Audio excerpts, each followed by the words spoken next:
hoopida.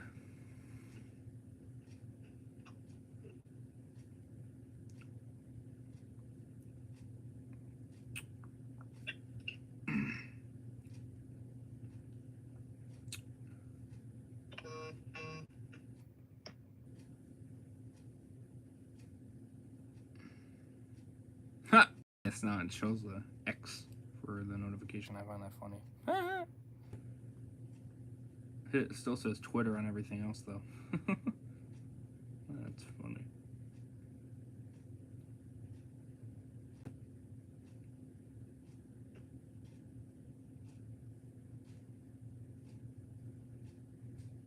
I did give you a shout out a few days ago. Yeah, I saw that. You're welcome. I appreciate that. What the hell? He looks way different. Damn. All right.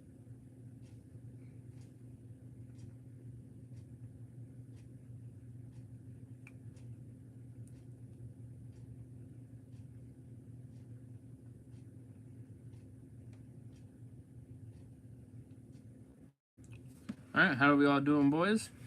Doing good. I was actually asking the channel, but yeah. You're all good. My apologies. Well, that's good to hear that you're doing good too, though. Yeah. Good to hear. Good to hear.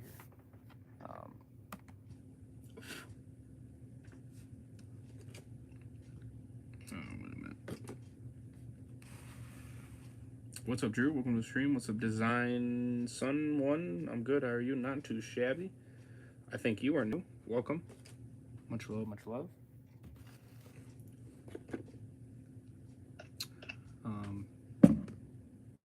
So yeah, what's up, guys? Overrays. Welcome back with another Walking Dead Thursdays.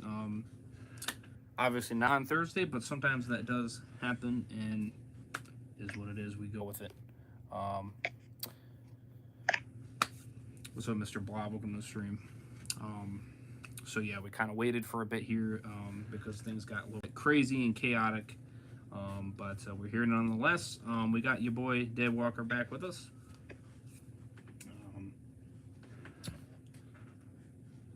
And then we got Walker Dead with us too. Yo, what goes on, everybody? So links are in the description for both of them. Show them some love, definitely. Oh, speaking of which, you forgot to put down the links down below for my channel and Chosen's. Oh yeah, I gotta add them. I gotta add them. Thursdays we did. Yes. I gotta put links down below. There's links for everybody's stream. I gotta do. So I'm gonna have to get on a spree on that, but that's gonna take me a hot minute. So work with me on that. It's alright. I'll get it at some point, but I am a very busy man. And I'm working with the free time that I get at this point because after this week, it's going to be crazy busy. So I'm not going to have a lot of time to really do much at all. So I'm going to use the free time I get to my fullest with what I can do. So yeah, so work with me on that. But we'll get links in there as when I'm able to, and when I get a chance to. But the usual links are always in the description. Check them out. Would appreciate that. I gotta add the playlist in there too, and all that stuff. So, so it's not just your links or anything else of that course. But worst case scenario, you know what I mean. Add us, ask us in the chat, and ask us in the comments,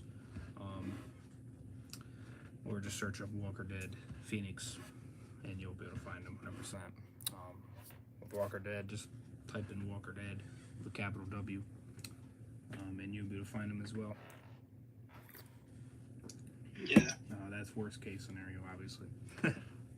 Well, nonetheless, they will get in there. So would appreciate it. Smash a like, subscribe if you guys are new. Would appreciate it. We're not far away from 27. That's insanity. So I do appreciate the new subs. Welcome, much love. We do all kinds of crazy content here.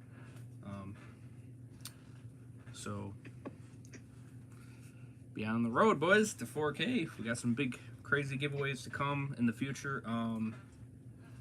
We got one more day, and then August is right here with us. So, towards the end of that month, I should say, I'll be looking at hopefully things are in the right direction for Mr. Ray's. Then I will be making the income, so then I'll be able to do the giveaways. So, but that is the scoop. So stay tuned for those. But anyways, we'll just kind of do piece by piece here. I was gonna put Rick Grimes news information in there too. We'll get that out of the way real quick first. So we do have a confirmed date. Credit to my boy Dan over there. So show him some love, Dan Reviews. I give credit to my man.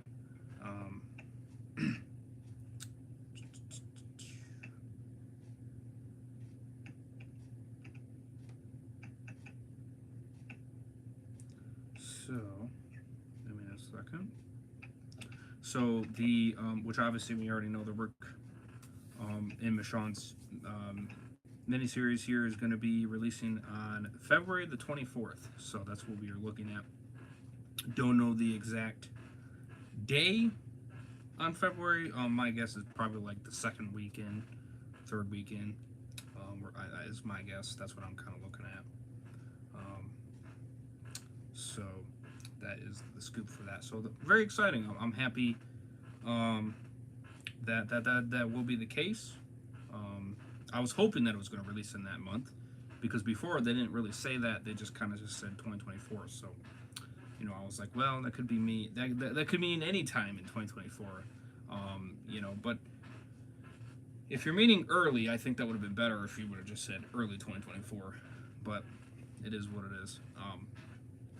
So, but happy nonetheless that they were able to confirm that we are releasing in February 2024. So that is awesome to see. What do you guys think? You, Deadwalker, and I think it's nice that they're going to be having it early 2024. I mean, it makes sense. And like I mentioned before, it makes sense for it to premiere like April, like March or April-ish. So that right there makes sense. Right. So, what about you, Deadwalker?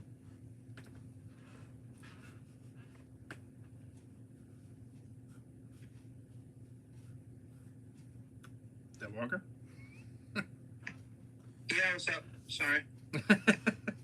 All good. Your take on it releasing in February? Great. I figured, because Right. they love to release stuff in February, October. Oh yeah. But when it comes to the main show, it was usually October and February. Right. First half in October, second half of the season in February. So it doesn't surprise me. No, it doesn't surprise me. That's the case, you know? Right. Yeah. It doesn't surprise me either, but with everything being crazy the way it is, you never know. You know what I mean? So, it's great to see that they're sticking to it, though. That's always great to see.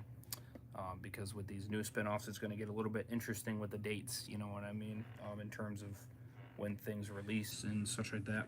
So yeah. So now that we got it under wraps here, this is kind of the scoop for the next coming spin-offs, at least so far. What's up, Riz Grimes? Welcome to the stream. Much love. Let me know how you're doing. So this is kind of the scoop. So we got the Daryl Dixon show starting September 10th. Obviously a couple days early on AMC Plus. So I would assume the September 7th at 3 in the morning Eastern time, 12 a.m. Pacific. And that goes for each week that the episodes air. We'll get a couple days early. And then we got Fear the Walking Dead, the back half, the last 6. Will be premiering on October 20th. So that means that Daryl Dixon will end probably the week before. And obviously we'll get them a couple days early. And then Fear will end in November. My guess is probably the last week of November, I think. It's That's my guess, because that'll be 6 weeks. Yeah, that should be 6 weeks. So, and then we'll get that. We'll get the break, like we always do, the winter break. And then we'll get Rick and Michonne mini-series starting in February. Like I said, my guess is I'm thinking second or third week of February. And my guess, if they stick to the same tradition, we'll get that 2 to 3 days early as well. So whatever date that is, 100%, then that will, we'll get that a couple days early. Now, going after that, because that's going to be 6 episodes, obviously, that's going to lead into the rest of March. That's 4, so it depends on, like, what week it airs in February. It could bleed into, February 14th. Oh, okay. Yeah, so February 14th, what's the week after that? So it very well could be on February the 14th. It could. Well, you know what? Now I think about that, it probably might be. Because that's Valentine's Day, isn't it? Yeah. So, that's kind of funny, actually. But then again, hey, about Rick and Michonne, right? So, makes sense. What's up, Sebastian? Mullets, welcome to the stream. So, okay, so February 14th. So that would be at least. So yeah, it very well could end in the end of March. Then, if that's the case, it very well could. That would make sense. I'll tell you for sure. Hold up. So yeah, February. Oh no.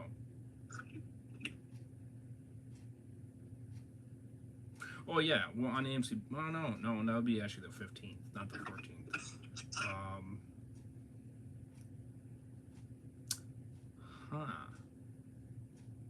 It'll either be February the 11th or be February the 18th.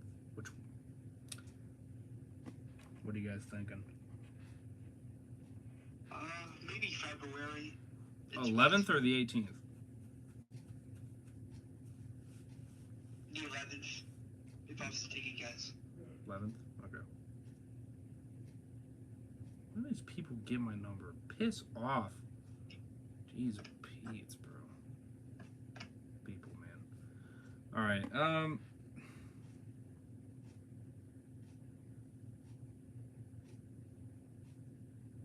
Some people gotta get a life. You got invited to a walking date? I don't believe that. I believe Who said that? How do I know? I don't even know this number. I can bet your ass it's a troll telling me that I'm invited to a freaking Walking Dead event. Yeah, haha, you're funny. Hilarious. Alright. Yeah, so if we do the 11th, 1, 2, 3, 4, 5, 6, so it'll be the 17th of March, or the 24th. But so either way, it's going to be pretty much ending in March, unless if they wait until the last day of February. Oh wait, yeah, which will be the 25th. 1, 2, 3, 4, 5. Actually, no, it's going to end in March regardless, because the 31st is also on a Sunday. So, so it really just. So yeah, I mean it's gonna end in March regardless, whether that's the midway through March or at the very tail end of it. So, interesting. We have 5 Sundays in March. That's crazy.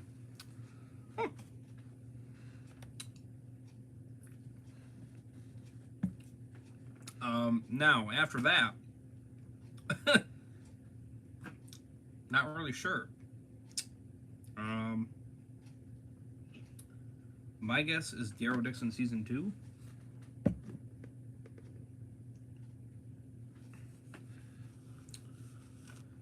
That's my guess. Daryl Dixon season 2. And I'm not sure when they're going to air that. That's a good question. Because we're gonna get the Daryl season 2 show before we get Dead City season 2, because Dead City season 2 hasn't even started filming yet, and because of the actor strike going on, and because of the writer strike, it's unfortunately It's going to be a hot minute. We might not even get it until 2025. Depending. It all depends on the strike. Or if the strike ends in the next month or two, tail end of 24, potentially. But, which I hope that's the case. I mean, the sooner that this strike ends, is the sooner that we can, progress. So it really just depends. But if this bleeds into 2024, yikes. Then yeah, we won't see Dead City until 25. Which that's gonna suck. I definitely see Daryl Dixie season 2 probably next year for sure. Only because they're already majority of the way through. They've been filming that sucker for a good while. So, what are your guys' takes on that? I mean, it's possible it could take a while for Dead City. The Daryl show, I mean, yeah, like you said, as soon as the writer's strike is over, they could probably get back into that. Just like you said. If it were my guess, I think the Daryl Dixon season 2 is what's going to come after The Walking Dead, The Ones Who Live, and then Dead City season 2, and then what to repeat, back and forth between those two shows, unless they're probably going to announce another show. Yeah, they very well could. I don't think there's a season 2 for The Ones Who Live. Is they probably start filming that. Right.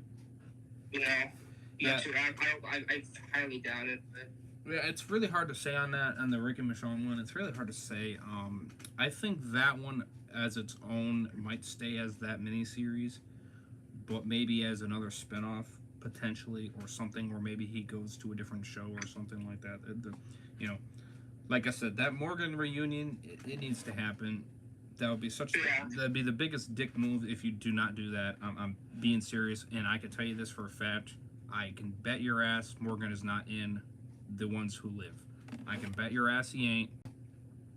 Even if they did already do this reunion, etc., or already filmed it, or whatever they potentially did, and like I said, those are just rumors. I'm not even sure if those are real. I hope they are, though. But let's just say hypothetically that yes, they already did it, and now it's just a point of waiting to see how it all goes and unwinds. I still do believe that is going to happen at some point. You know what I mean? Maybe it might not be right away. Maybe it might be further down the line. And that's fine. But if they don't do it, that's gonna be a lot of people are gonna be angry. I'm gonna be angry, and people are gonna be really pissed about that. I'm telling you. And that's gonna be a big blow, man. That's gonna be a big blow. You just can't leave a character that has his ending set up to go find Rick and then not do anything with it. That you just can't do that. That is dirty, very dirty, low. And that's the thing is, I think that was a Scott Gimple idea too. I don't think that was right. I do see that happening. Now, like I said, it might not be in The Ones Who Live. Like I said, it could be in a different spinoff that might happen, and maybe Rick comes to that, because like I said, Rick is just not just stuck to this one particular spinoff. That's not the case. I don't believe that at all. I do believe he can leave, just as easy. Maybe this is mainly just focused on Rick and Michonne's relationship, because she's trying to get him and save him, etc.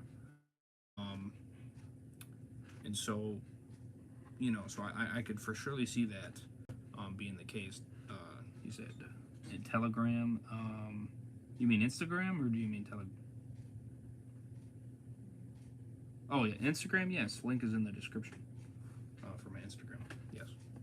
Sorry, you spelled it wrong, so that's why it's confusing me. But yeah, link is in the description if you want to check out my Instagram. So I do see them doing something else with the character. I don't see him just not doing anything. So Now with Michonne, whatever. I mean, if her character gets end off, that's fine. I'm not gonna die over it. The main guy I'm looking at is Mr. Rick. And that's what I'm sure majority of the people are looking at is Rick. So, if Michonne gets killed off, let's just say, or something like that, or her story ends and now we're just focusing on Rick and whatever else, I definitely do see a reunion sometime down the line. Whether they save it for later or whatever the case may be. So, I appreciate that, Sebastian. Thank you. So yeah, that's what I see on that. So we'll just have to see how that show unfolds. Like I said, it's kind of hard to judge. As much as they keep saying it's a miniseries and this is it, they say that crap all the damn time. Oh yeah, this was it. I'm not gonna do anymore. But then they go back on their word, and then they do more. It's So I only take it with a grain of salt when they say that type of crap, and I never full say it. No difference in Morgan saying, "Yeah, I'm done," But then he said, "But," and it's like, yeah, see, there's that but. I knew you were gonna say that. But if there's a golden script, this and this, yeah, I'm gonna come back. Yeah, see, I'm not shocked. See, it doesn't take much. It really doesn't. It just takes a little bit of an oomph. You're gonna come back. You're saying that for right now because of they reused so much of the same crap in frickin' Fear. It's boring at this point, which understandable. I don't blame them. So, so he wants a break. Nothing wrong with that. Andrew Lincoln wanted a break. And then he was like, damn, I want to come back. Now he's coming back. So, I mean, So, yeah. So we're going to have to just see how it plays out, and then we'll judge it from there. It's hard to judge what we know right here because it's a bunch of hearsay. That's all it is. So until we see it unfold and how it ends and what it leaves off on the ending, then that's how we'll know for sure. Excuse me. So. Yeah, did they confirm that for the ones who live, Andy and Denai will be done with their characters? I'm pretty sure they confirmed something like that. Yeah. So if that's the case, it raises the question, like, okay, how's it all gonna end? Yeah. They said something along. The thing is that, like, they said something along those lines, but the title actually gives me hope as to a good ending because, the ones who live. I think that title just means a lot. You know what I mean? How this whole story's gonna wrap up, we have no idea how it's gonna end. That's the thing is the whole filming. Even when I was looking at the photos. With the filming, I still was like, whoa, what's actually going to happen? Because, like, the last thing they filmed did not seem like an ending. It was a big, like, huge battle, but that was it. So it's like they probably filmed something. I think they pulled one on us. You know what I mean? I came up with that theory. Well, I didn't come up with the theory, actually. The theory of they already filmed the ending, like, months prior. Just so people couldn't see actually the ending, or I feel like they filmed it somewhere. You know what I mean? Yeah. But, yeah, I think that we will see something. Yeah, very well. And that's smart on them. I think it's going to be something that's going to be... yeah, we'll not be disappointed. I hope not. I don't think we're going to be disappointed. Oh, yeah. Yeah. Well, we're definitely going to get more for sure. Do you know Beyond the Spider-Verse might not come until 2028? Are you serious? Really? That's BS. When did they say this? For real? They're going to push it back that far? Jeez. It's still BS though. Like, why? Why not push it back to 2028? How far? 2028. Supposedly they're pushing it to 2028. I think that's BS. I don't think that's true. That's way too far, bro. I'm taking your word. I'm taking your word. I'm taking your word. I don't think it's true though. Why push it? Think about it. Why push it to 2028? I'm taking your word with a grain of salt. Yeah. Yeah, exactly. Sorry, I'm not buying it. I just don't believe it. I'm not buying it. Until I see 100% confirmation, until they come out and say that, I'm not buying it. I just don't believe that. I could see pushing too it to damn far. 2025. That's one thing. Yeah, Exactly. 2028? Nah, that's ridiculous. Yeah, why push it to 2028? That makes no sense. That's ridiculous, man. That's I don't buy it. Not It's buying it. retarded too. Shit. Literally. Well, especially if majority of it was already filmed. I mean, that's what I heard. Majority of it was like already done or whatever like that. They were pretty much done with it because it was supposed to come out next year. So why you're gonna push it off now 4 years, like, or 5 years essentially, when the movie is practically done? I mean, if it's practically done, now you're gonna tell me you're gonna push 5 years back? That doesn't make any sense.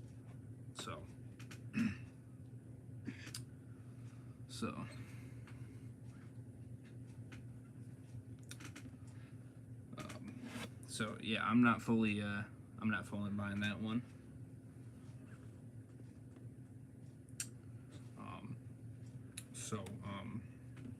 Yeah, so that's kind of the scoop on that. I do see more other series that we're gonna do, other than Dead City and Daryl Dixon, gonna continue because I'm sure they're gonna get renewed for season 3. That won't shock me, and then after that, that won't shock me either. In terms of another series being confirmed, I could possibly see potentially coming in the future. Might have to turn that TV down, brother. God dang. Got that shit loud, bro.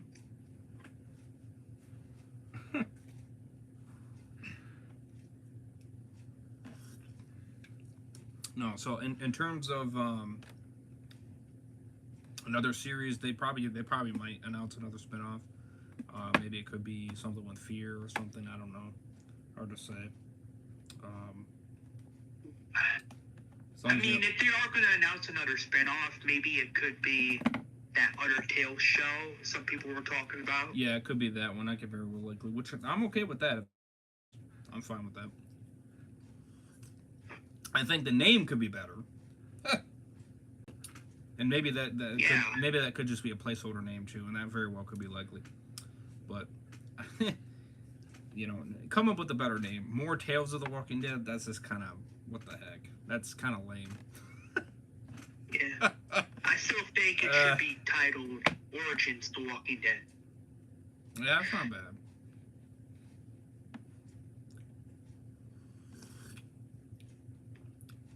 And this could very well likely be the true Tales that we wanted, that everybody wanted. The one that is going to bring back. It's going to give us more in depth on these older characters that we never really got the depth. Yeah, like I said, I wanted Governor. Like I wanted a 2-part Governor, Rise of the Governor. I wanted right. a 2-parter, and that it ends with the ending is them finding Merle in Atlanta. That's kind of what I wanted. And I mean, yeah, that's the thing. I think AMC realized that the one we got is not what we wanted, and of course you got that Alpha episode, which it was good, but it also kind of retcon thing at the very end. But yeah. No, exactly. Right. It was so kind of a retcon, but not really, because a lot of stuff could have happened. You know what I mean? But not the whole episode, just towards the end there. Yeah. So I could very well see this other Tale spinoff. I could very well see it being what we wanted all along, which is give us the story on the Governor, like you stated, other characters like maybe Tyrese, T-Dog, and et cetera, that we need more of a closure on how they became who they were, and stuff like that. I think that would be pretty fire, because there's a lot you could do there, 100%. I do believe you can even do a Negan one for that too. How he kind of took over everything. Yeah, like a Negan takes over. Like, how did he take over the sanctuary? Yeah, what was his steps? fully. So I think that could be very cool. But I can definitely see stuff like that for surely. And if that's what this new one is, I'm gonna be excited for it, 100%. So I hope that is the case. Now, in terms of other characters, hard to say. Don't really know. Unless they're going to make us just focus on these two mainly, and then obviously maybe, let's just say maybe they do that Tails one, and then maybe we just stick with those three for then, maybe, potentially. I don't know. It's hard to say. Or are you going to announce another one and say, oh, this one's going to be on such and such, or whatever. I don't know. It's hard to say on those. Hard to say. I don't really know. Like Dan Review said, he said he could see a spinoff with Madison and shit, and frickin' Strand. I don't want. I don't think they should do that. I don't want Strand. I really don't want his damn character. I don't give a shit how talented he is. I don't care. I don't want his character to continue in any way, shape, or form. I don't give a shit if he's the nicest freaking man on earth right now. I could care less. My trust with the character is completely gone, and I'm not giving him any more goddamn chances. Not gonna happen. I don't care what the scoop is. I'm done giving him chances. I gave him plenty, more than I ever should have. And I just don't care. I'm just gonna roll my eyes every time I see him on my damn screen, because I don't care. You made me hate the character, and I could give a shit. Madison was a different story because, at first she was dead. She was alive, and then she died, and then Ian and Andy. Well, no, it just at first she was a little bit rough, and then her character in season 8 was better.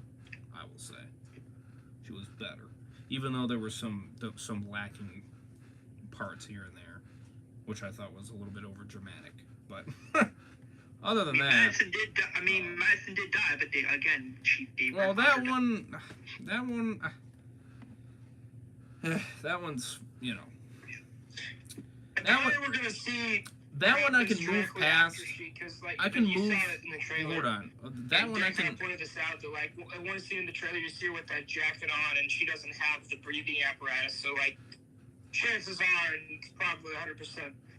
Confirmed at this point that we're going to see scenes of her after she got out of the stadium. Maybe not how she got out of the stadium, because you know how Ian and Andy are.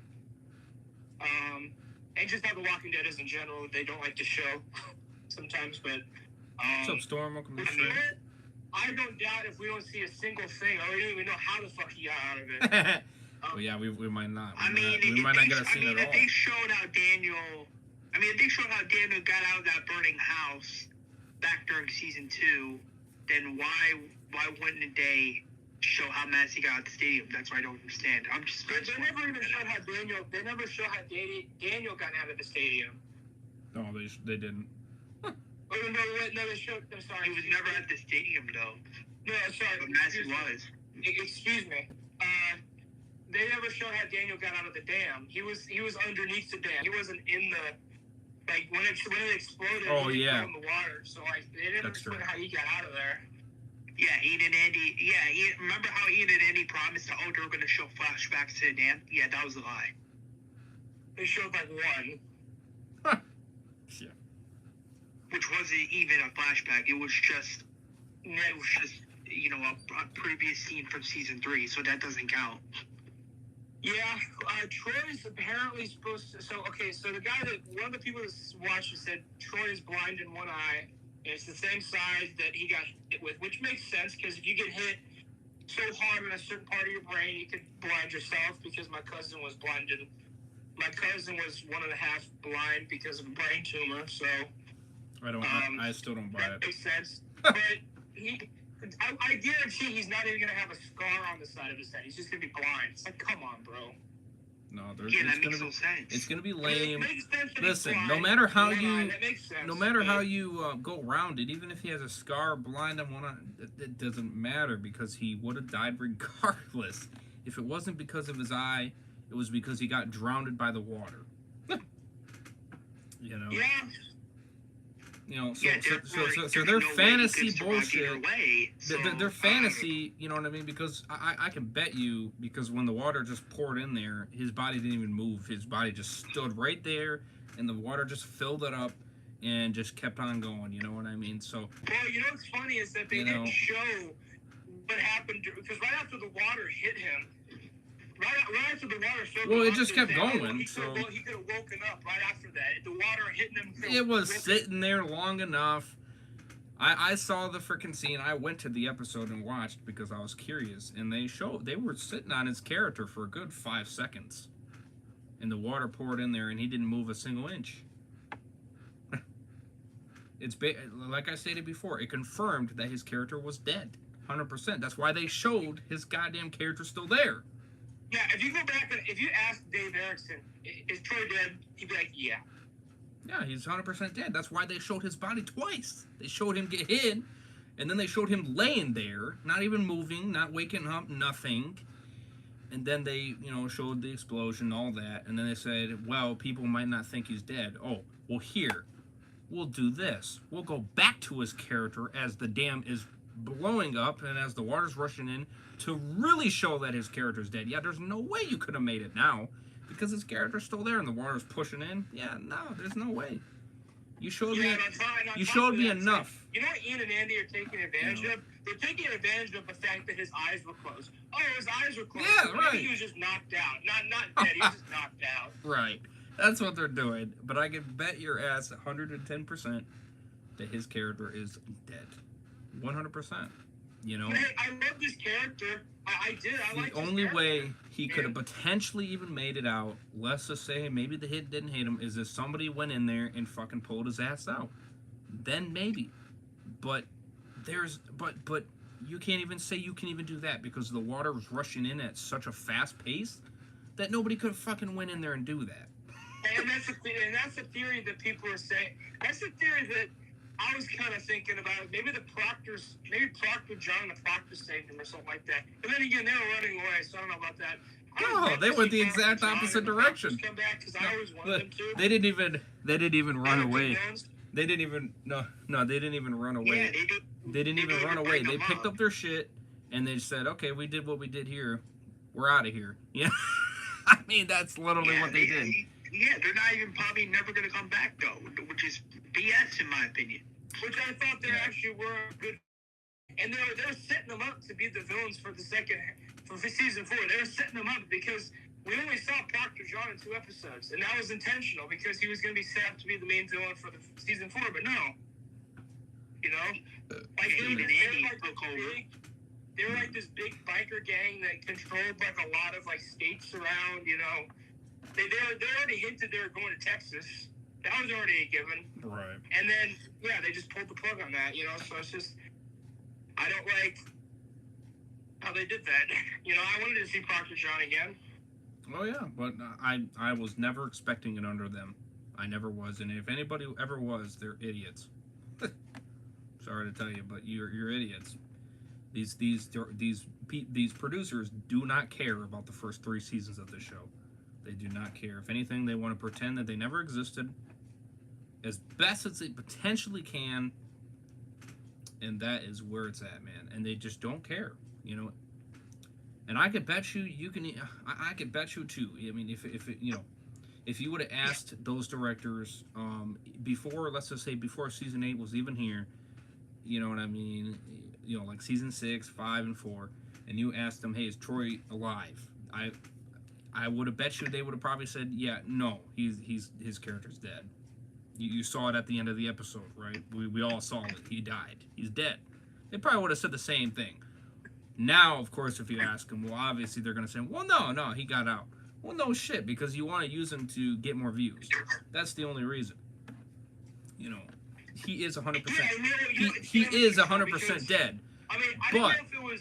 I'm not exactly sure if it was Lenny's intention to leave because the way that it seemed like, I don't think Lenny actually was wanting to leave. I think that, I don't know, maybe he did. Maybe he just said, I'm just kind of burnt out. Can you guys just send me off early? I don't think it was nothing like that. I just think that's how the story went, and that's how Dave Erickson wanted the story to be. is his character get killed off because he's a crazy motherfucker, and he can't be, if you don't kill him off, then more crazy shit's gonna happen, Yeah, that's why I used to call, or I still call Troy. He's he's Fear the Walking Dead's Merle. Like he Right. literally is like Fear the Walking Dead's Merle. Like he acts like Merle. He's a crazy fucking bastard. Yeah, but at least Merle had a little bit of common sense to him. You know what I mean? That's and the reason why I actually think Troy wasn't even actually gonna die, and the reason why that Dave Erickson killed off Troy was because he knew he was gonna get fired. So that was kind of like the last, because he actually had, I think he actually had plans for Troy after season 3, because they were setting up this friendship with Nick and Troy. They were setting that up. That they were setting, and then they just killed him off out of the blue. That's why I really think that that was the plan. Was Troy survived to season 4, but because Dave Erickson knew he was going to be fired, he just said, "Fuck it. I'm going to kill off this really good character just because I don't want these guys having their hands on this character." You know what I mean? I guess, but right. Yeah. I think Daniel Carmen, I think, also said something about that too. Like he was supposed to be in season 4, but then they decided to kill him off last second or something like that. Yeah, like I said, no matter what these dweebs say, the character is dead 100%. This is their fantasy that they're bringing to life because they are. And it's canon. Desperate for views. Yeah. I mean, they could say it's canon. Listen, they could say it's canon all they want. In my opinion, I don't consider. Listen, Fear seasons 4, 5, 6, 7, 8, I don't consider canon. If I'm going to consider 3 seasons of Fear canon, I'm going to consider 1, 2, and 3 canon. I'm not going to consider the rest canon. No, you have really to because you have to because of Morgan. I don't have to. I don't have to consider it canon. I don't have to consider it canon because let's be honest here. They're bringing back Troy for views. They did it with Madison. Now they're doing it with Troy, and we gotta admit it's pretty dumb. Yeah, it is dumb, but it's like the unfortunate thing is that it is canon because of Morgan's character. And well, I don't consider it canon. I know Ray's probably doesn't want to consider it canon either, and I'm like, I don't want to. Some people don't have to consider it canon. If they don't want to consider it canon, then they don't have to consider it canon. But it's simple. So to you, Morgan just disappeared. For Morgan, hold up. To go find Rick, apparently. And so I'm like, okay, if Rick is somehow going to be in the Rick and Michonne miniseries, okay, so you do find Rick. How is he going to? This is the question. How is he going to be in the miniseries? Like, how is he going to get there? Okay, so you do consider it canon because you consider that canon. That little part. Yeah, that little part. That little part. I don't mind, but everything else. No, obviously you consider. So how does that make sense? So you're saying that Morgan went from the junkyard to finding himself all of a sudden in Eastman's cabin, and just I'm gonna go find Rick. That's all you find canon. Everything else is just non-canon to you. So? I don't understand how you could. Morgan. You could. Morgan. I could see. I could see like Morgan walking away from everybody else. Him. Like, meeting Grace. Like, minor stuff like that I could see, but you gotta admit, everything else in Fear seasons 4, 5, 6, 7, etc., you gotta admit, not everything in those seasons are 100% good. I mean, hell, look at what they're doing now, currently, with Fear Season 8. They're bringing back Troy for views, and I'm like, to be fair, he's supposed to be dead. They confirmed he was dead. So how can someone... Yeah, they confirmed on Talking This in memoriam during season 3 that Troy's dead. Oh, yeah. That he's dead. He's not coming back. And I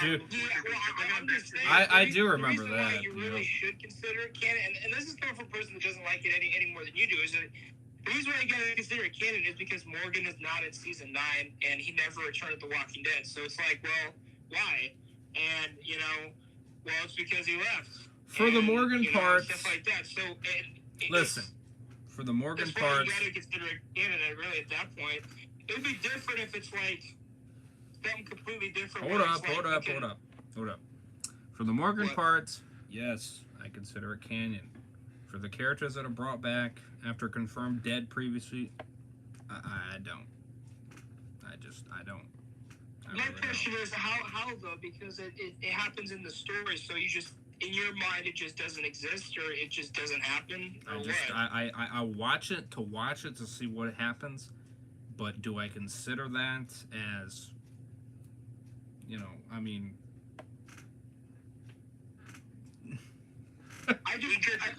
It's fucking trash, alright? It is trash.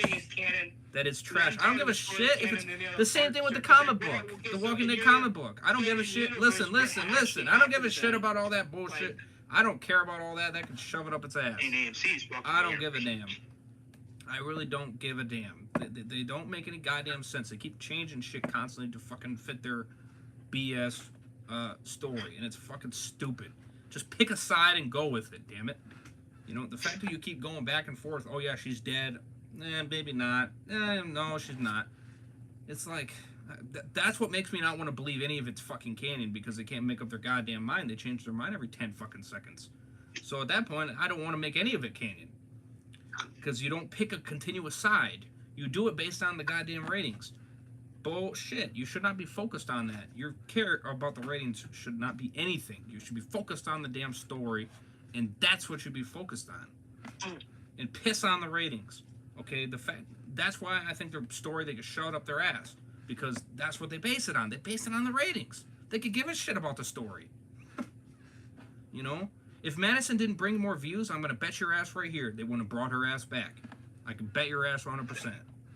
But they knew, because people would watch if they brought back Madison. That's why they brought her back. There isn't any difference, though. Well, no, because people are fucking done with the show. That's what they don't understand. That's how dumb they are. That's how much IQ they don't have. They don't realize that their show is dead. You were trying to, the thing that sucks is that, what we ended up getting of these characters is not Dave Erickson's vision. I really wish what Dave Erickson wanted is what we actually got. Because in the end, what actually ended up happening to these characters and what's actually canon is not his vision. And that's what sucks, you know what I mean? Because they focus so much on a continuing Morgan story. Okay, here's I just thought about this. Here, this is what I consider canon. Morgan going through everything, canon. Him seeing these different people, besides Grace, and besides the daughter, yeah, Little Mo. Everything else is imagination. It's not actually there. There you go. Yeah, but that's not actually what he's saying, really. Yes. Yeah, he's just fucking imagining the rest of these people. Fuck them. It's all canon, bro. It is. In AMC's mind, well, not AMC. Well, no, Ian and Andy, this is what Ian and Andy wants us to believe. They want us to think it's canon, and I'm like, well, to be fair here, bringing back 2 dead characters from the dead shouldn't even be considered canon, even though they were confirmed dead, mind you, dead on the wiki, dead on Talking Dead, and just straight up dead on social media, especially on YouTube, where people are talking about it. I don't know. I'm just wanting to point that out. That's all. Yeah, but the thing is that if we actually do get a crossover of one of the fear characters to one of the spin-offs, then you gotta confirm it as canon, 100%. I'm just saying. Well, that's even if that happens. I mean, they could do that. I'm not denying that, but. And that's even if that happens. That's even if that happens. What they do with Dwight, whenever Dwight went to go find his wife, you're just gonna say that's not canon either. Oh, the Dwight shit. Yes, I will consider that canon too. Yes, I forgot about the Dwight. That part is canon to me. I don't see why that part I will consider canon. I don't, because I just that part is canon to me. I do consider that part canon. I don't see anything wrong with that part. It's canon, sure, but it's fucking trash. Everything else, especially bringing back Madison from the dead, especially out of the blue. Hold up. It's canon. It's canon, but it's trash. That's what you can keep saying it's canon. I mean, again, there are some parts I do consider canon, but for me to say everything's canon, I mean, that's going to It is. Everything is canon because it's canon to the Walking Dead universe. It's canon to everything. But you can't just sit there and say, that didn't happen. It's like, well, if it's on the season and it's part of the season, it is. And this is the thing. I don't want it to be canon, but it is. Because it's actually part of the season. It's part of the Walking Dead universe. It's advertised in the Walking Dead universe, so it is canon. Period. And you know what, Deadwalker?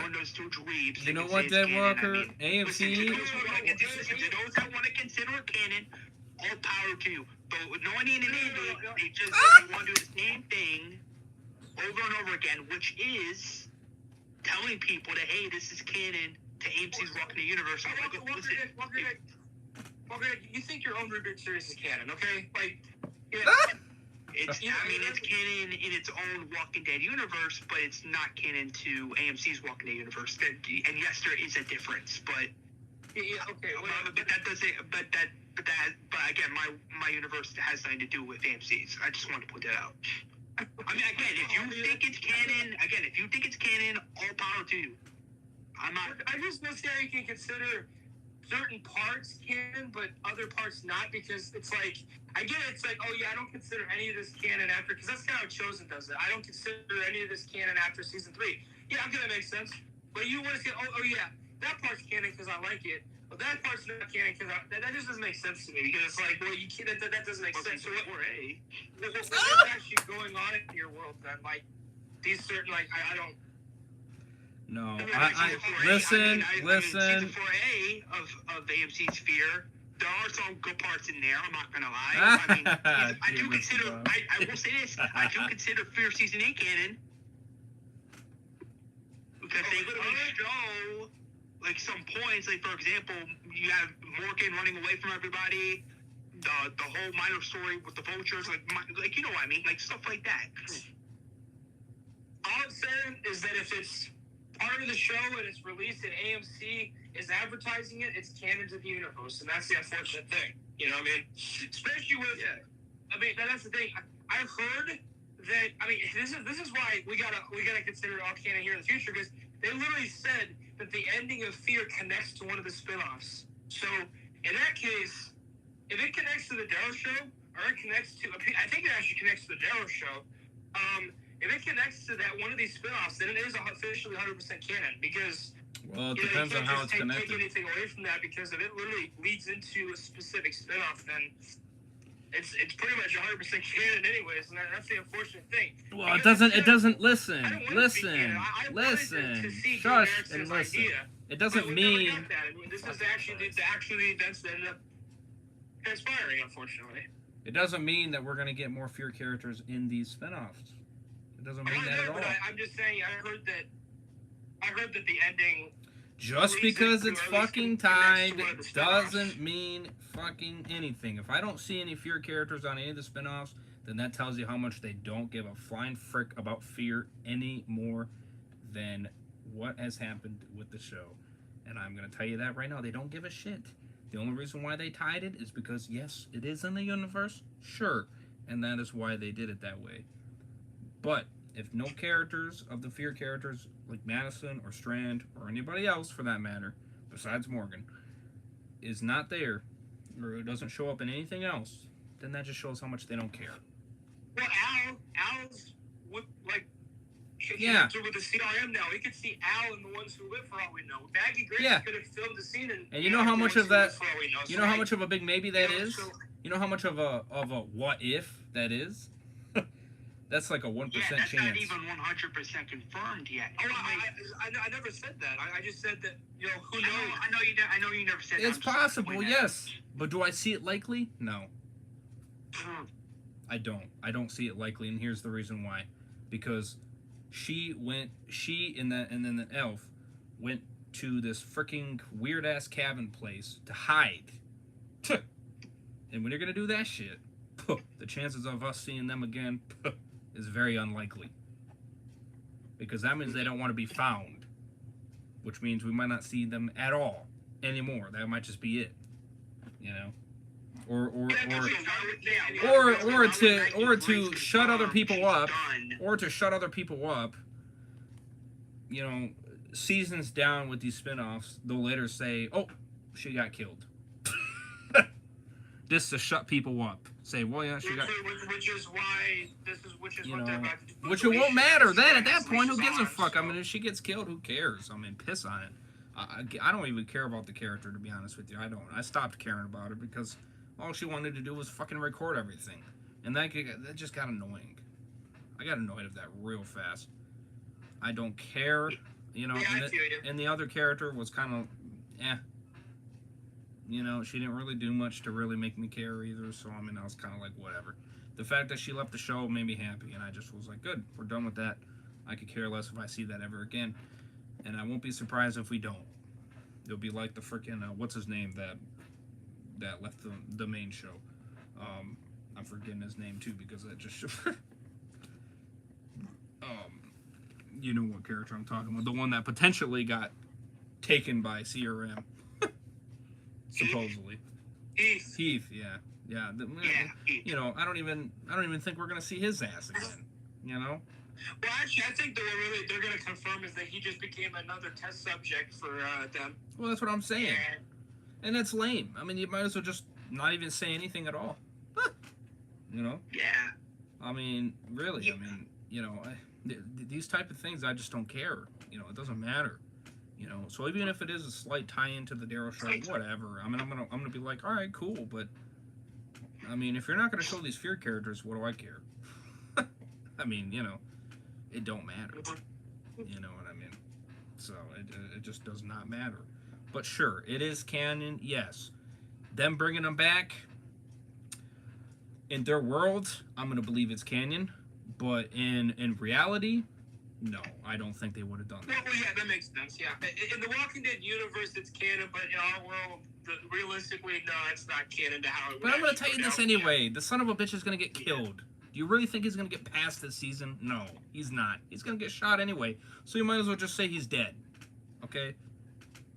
You know, because I would not be surprised if Madison either kills him again, the second time a charm, if the first time didn't do it already.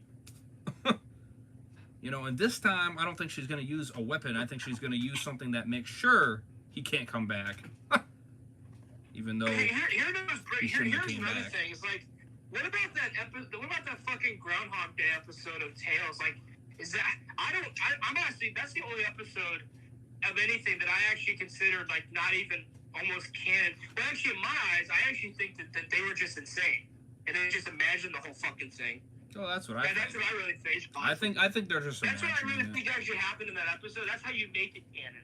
Is that they just were fucking insane the entire damn time. They just thought they died like 50 fucking times. Well, it kind of seemed like they were kind of insane. It was just a big fucking fuck up in their mind. Like it literally in the end was just that they're fucking insane. That was just. I can tell they were crazy because the way everything was just going down. I think they just. It was so fucking stupid too. I hated that Groundhog Day episode. Horrible. They were just losing their mind. They just say they were high on cocaine. You know what should be canon to your universe? Getting women. Getting women. Mr. James, Blunt. No, he's in years. Yeah. This show has been assaulting and lazy since midway through season 4. It's hard to say season 8 is the most insulting and laziest season to date. Facts. You're not wrong. It's definitely the worst thing I've seen on television this year, but the same could be said about season 7 last year. Nice job killing the Walking Dead universe concept before it even got started, huh? Well, yeah. Again, you should have never gave these dweebs the fucking power to do this fucking show. They ruined you really shouldn't have, because these characters that died, bad, like the Vampire Diaries, Once Upon a Time. Just listen, the characters that died, like frickin' Morales or whatever the hell his name is. You know, that one dumbass that came back in season 6. He wouldn't have came back. You know, his other buddies wouldn't have came back. That group wouldn't have came back, period. Troy wouldn't have came back. And those other two idiots? You know, whatever. You know, Troy wouldn't have came back. You know what I mean? Any other character that died before, you know, season 4 would have not came back, and this BS wouldn't have happened, you know?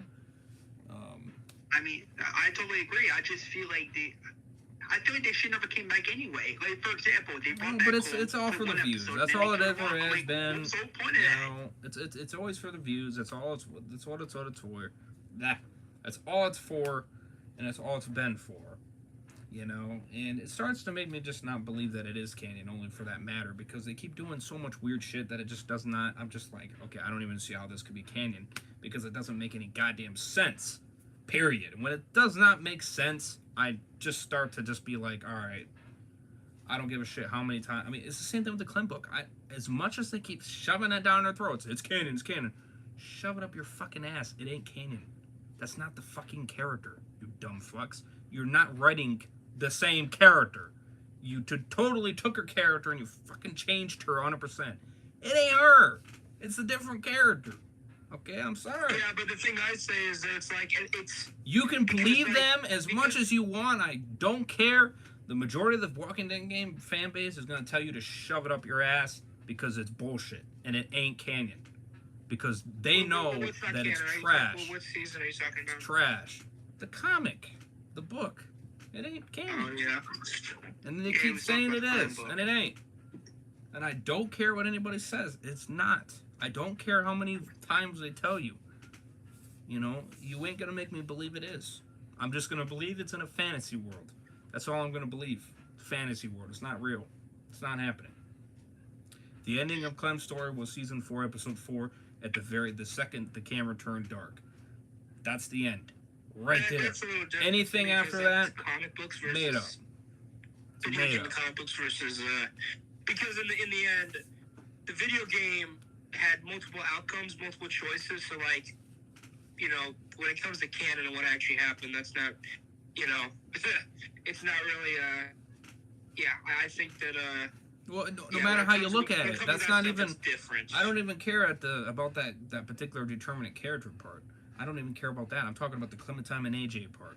That's the part I'm talking about. She wouldn't have freaking. She wouldn't have done that. Like, she wouldn't have done that. Like, you know, and freaking what's her name? Tilly Walden. You know, saying that she's a fucking tranny, and she just wanted to create her own fantasy of The Walking Dead. Listen, you know, that's really what it was. So. I don't even care about that. I'm just saying that when she said she played the games really, really fast, you didn't play the fucking games at all. You didn't, okay? You don't know the character clearly because she would have not betrayed AJ. You know what I mean? They showed you a bunch of scenes, you watched the scenes, and then you considered that as, okay, I played the games really fast. No, you didn't. You just saw the freaking, the crazy scenes for the amount of minutes they were, and that was it. And then you considered that as playing the games. That's not playing the games. On top of that, it's as simple as that. She tried to lie, saying, "Oh, I played the games. I know what I'm talking about." No, you have not played the games. People like me, you, Deadwalker, Chosen, we played the games. For example, we played the games. We know what happened. But with Tilly Walden, she wants to claim in her mind, "Oh, I played the games." No, you didn't. You never not once picked up an Xbox controller and actually played the story of these games. She never did that. Ever. Yeah, it's just a bunch of BS. I don't consider it canon. I really don't, and I'm not going to. Not going to. Don't care what they say. I could give a shit. I don't care. I'll just give them the middle finger and tell them to frick off because, I mean, the fact that you're trying to say that this character did this, BS. It's not even the same character. Barely even looks like the same character, let alone acts like the same character. So don't tell me it's canon. It's bullshit. Yeah, you just want people to buy the damn books. Walking Dead title on the first Clem book. You just want the people, us fans, to buy the damn books and give you more money because that's what you're trying to do. You're trying to make more money off her name, and that's all you're trying to do. And I'm just reading them just to tell you how trash it is because that's what it is. It's trash. Okay, I'm not enjoying it at all. I'm just sitting here shaking my head like, what the fuck are they doing? You know, that is what I'm doing. I'm just shaking my head like, what in the world? You know, why are we being treated this way? I mean, this is ridiculous. I would have preferred Robert Kirkman to fucking do it himself more than anybody else because at least he, you know, knows the damn character more than she ever would. You know, and he would have written a 10 times better story. So.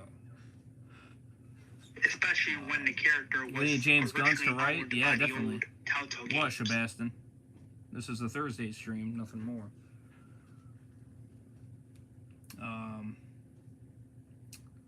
So, yeah. So, I mean, that's, you know. that is the scoop there on that.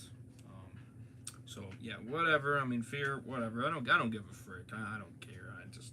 I'm happy Morgan left, and whatever. If you want to call it canon, I don't give a shit. I still don't believe he's alive, and they're just gonna kill him off again. Really, I mean, my mind will completely explode. That's kind of what it is. Well, I don't give a shit what they fucking feed down your brain. I don't give a damn. I don't even care if it's on my goddamn screen. I don't give a shit. That doesn't mean anything. Doesn't mean nothing. Again, if you want to consider it canon, if you want to consider it canon, all power to you. Yeah, well, the thing I say, then what is canon to you then? No, it doesn't matter about that. That's besides the frickin' point. That's besides the frickin' point. Because if you don't watch those other shows, you're not going to notice a difference anyway. Well, yeah, because Morgan's not in The Walking Dead anymore. Well, that's besides the fact. You know what? There's a lot of people that didn't watch fucking Fear either. You know that? And they just watched the main show. So, did they give a shit what happened to Morgan? Whatever. I mean, they were like, oh, whatever. I mean, if you don't watch, you don't know. It's as simple as that. And there's a bunch of people that didn't. The show was getting very bad anyway, especially during season 7. I mean, I'm not gonna lie to you guys. Season 7. Yeah, I see your chat, Sebastian, and I'm not doing that.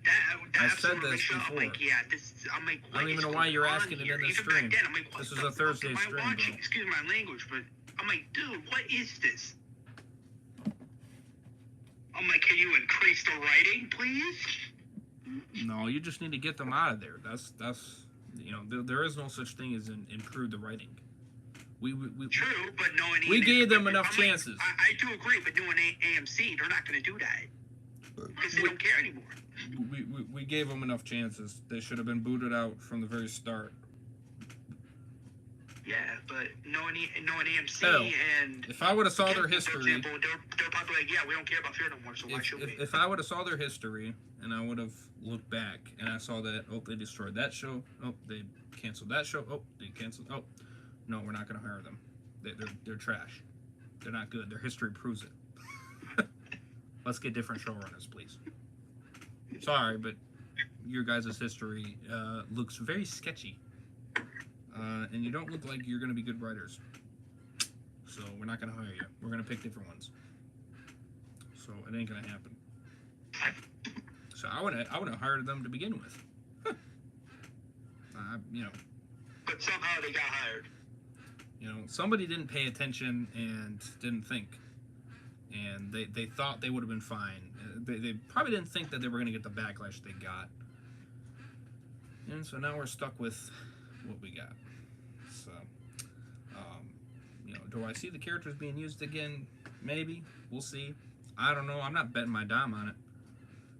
We'll just have to wait and see. But dear God, just leave Alicia alone. Don't bring her ass back. I don't want her character back.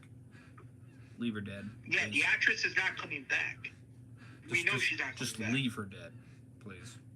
Or, in this back half, have Troy confirm that, oh yeah, I killed her. Or whatever. I mean, that's fine with me. I don't give a shit. I don't care at this point. I really don't want her character to come back. They ruined her character so much, I just don't care. I really just don't care. Because that would set off Madison, which that would make Madison pissed, and that would make sense. And that'd be fine. I'm all right with that. Really, I am. Because I think she should have been dead anyway. This bullshit of getting up and falling down and then getting up and then falling. It's ridiculous. Stupid. Just die, will you? I mean, Jesus Christ. You're going to die or you're going to live. Don't freaking BS me around and try to make me, Nah. No, you're dead. Just let yourself die. End the misery, please, so I don't have to suffer anymore. So, and at this point, I'm confirming that she is dead because her actor doesn't want to come back, so I don't see her coming back. My mind would be extremely blown if she ever came back. truly and honestly. Yeah, but we know she's never going to come back, so I'm like, I good. don't Because believe it. to be fair, Ian and Andy, those two idiots, are the reasons why she probably doesn't want to come back in the first place. Well, here's why I say actually that's what's going to happen is because if you watch the teaser that they had for Fear, you'll see that Madison like goes to try and kill Troy, and you know he has Alicia's prosthetic arm. So my guess is that he's like, oh yeah, so I found that on a walker, and she just picks up the fucking hammer and like wants to go kill him because she probably knows at that point that that's Alicia's arm. You know what I mean? So yeah, they're probably gonna confirm that either Troy killed her or he found her as a walker or something like that. But yeah. Yeah, that's my guess. Like I said, I see that very likely. You know, Possibly. and other characters dying. I don't know. It's hard to really say. It really is. We could have some major deaths potentially, possibly. I don't know. It really just depends if they want to do any more with these characters or not. I just don't want Strand. I really just don't. I mean, if you do something with Daniel, fine. Madison, I don't know. She's conflicting. You know, Mr. Blob, he doesn't even like Madison. I'm okay with Madison, me personally, but a lot of people don't like her character, so. And doesn't like Madison either. I thought she's a good character. I thought Travis personally was a better character to me, but. Well, I didn't care for. I mean, Madison. I mean, in terms of being like villainous, she was good when she was villainous. Now, as just a nice character, I don't mind her. That's what made her really good was that she literally was like the biggest manipulator. You know, she did everything. She would switch sides intentionally just to save her fucking kids, you know? Yeah. And that was what I think made her a good character back then, was because of that. And now it's just, yeah, she's not as good. She's better. Yeah. Fear can suck my left nut. That's good. That's funny. That's pretty much. Without Morgan, Fear walking into the universe is nothing. Yeah, that's true. That's true. Huh. And now. Yeah, and like I said, some of these, you know, yeah, it's just, yeah, you know, I'm just watching to see how bad it is. That's all I'm watching it for. That's it. That's it. My expectations are to the floor. I don't have any expectations that it's going to be good. I just don't. I don't even give a shit if Troy's in it. Doesn't mean anything to me. You still got shit writers. You could have the best character there, and I would still have low expectations. Because the writers are going to make it crap. And that's what it's going to be. You know, it might be better than the first half. Maybe. It's hard to say that, but, you know. I just, you know, I find that really hard to believe. But, anyway.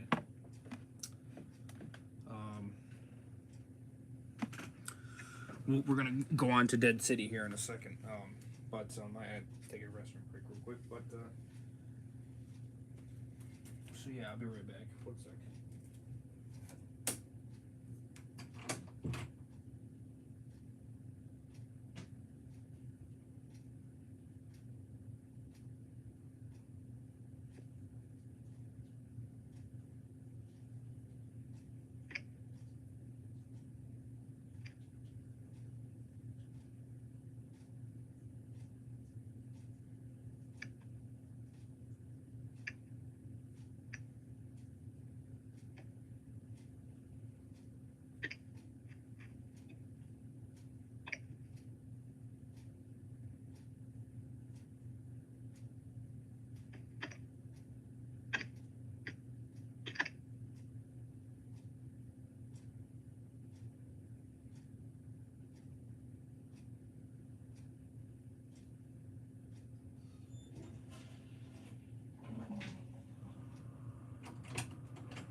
What the frick? Goodness criminy. I'm not even gonna question. Alright. Leave it to those other streams. You shouldn't have to make that clear, but clearly people don't seem to listen, or they just don't care. or whatever. I don't know. What are you talking about? I'm not going to go in that detail because I would prefer not to. Anyways, let's go on Dead City. So, because we don't give a shit about Fear, I really could care less about the damn show. And I can't wait until it freaking ends, because that will be the best day ever. Because then, we're not going to talk about it anymore. I'm only going to talk about that Morgan part, and that is it. Pretty much. So, and that will be, and that's fine. I don't mind talking about that part, because that part is actually good. So, but in terms of the rest, I could care less. I think they had their opportunity and they destroyed it. So I'm gonna blast a party when the shit ends. Yeah, we're gonna do a celebration dance, right? You damn straight we will. Definitely. So Dead City. So I don't know. I guess Walker Dead. I guess you weren't able to finish it. I guess, or what was the scoop on that?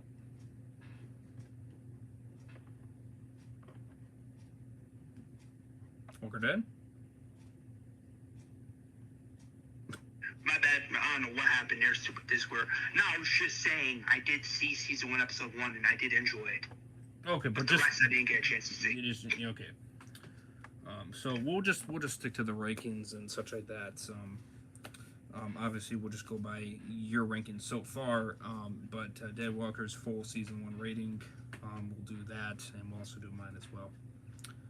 And then when you are able to eventually watch all the other 5, then in a future Thursday stream you can be able to give your rating there for the rest. Sure.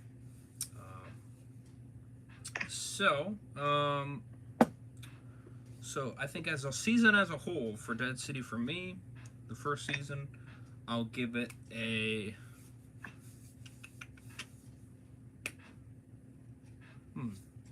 I'll give it a 9.5 out of 10. I'll give it a 9.5 out of 10. I think that's pretty solid. I will give it an 8. You'll give it an 8? Okay. I respect that. Yeah, I can't quite give it that 10 because there is some minor things here and there, but I mean in terms of the characters and everything like that, I just don't have any issues with it whatsoever. It was very good consistency, and I thought the writing was very well. There was a couple missed opportunities, I would say, like with the what's his name? They got killed by Negan. That minor thing that never got resolved. You know what I mean? They never found out that Negan killed him. And nothing really happened with that whole situation. So that was kind of sad. I agree with Dan on that one. I was kind of sad that didn't really get a retention on. So sorry to see that. What's your reasoning? It was a good story. I thought that everything wrapped up pretty good. I thought that, like I said, missed opportunities. The thing that kind of was annoying was that how easily those 2 characters died in episode 5 actually, with those walkers. Just out of the blue, just both of them died. And it was right after they found out that guy was a traitor. Mm-hmm. It was just like that, just out of the fucking blue. That I didn't like. There's other stuff, like I said, there's certain things they could have followed up on. Like that, for example, whenever he killed that black guy,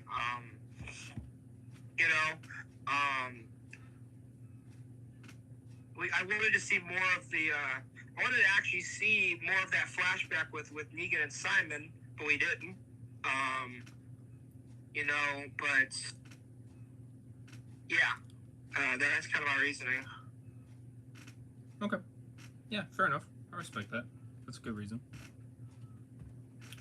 Fully respect that 100%. So far, what is your rating, Deadwalker? Or Walker Dead, sorry.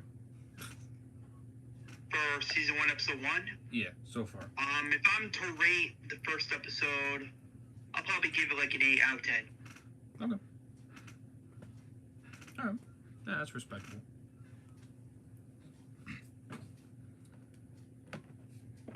And like I said, we'll ask for your rating once you're able to see the last 5 or the other 5.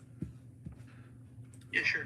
In terms of, I thought you were able to see 2 and 3 and 4. I thought because I thought you were trying to watch 5 and 6. So you haven't seen those other 3? No, I thought I did, but I guess I was wrong. Oh. Yeah. I mean, yeah, I tried to watch them on AMC Plus, but unfortunately for me, since I'm poor, I don't have AMC Plus Got him. at the moment. Yeah, in terms of the sharing account thing, I wasn't really 100% sure on that, quite frankly. So, So,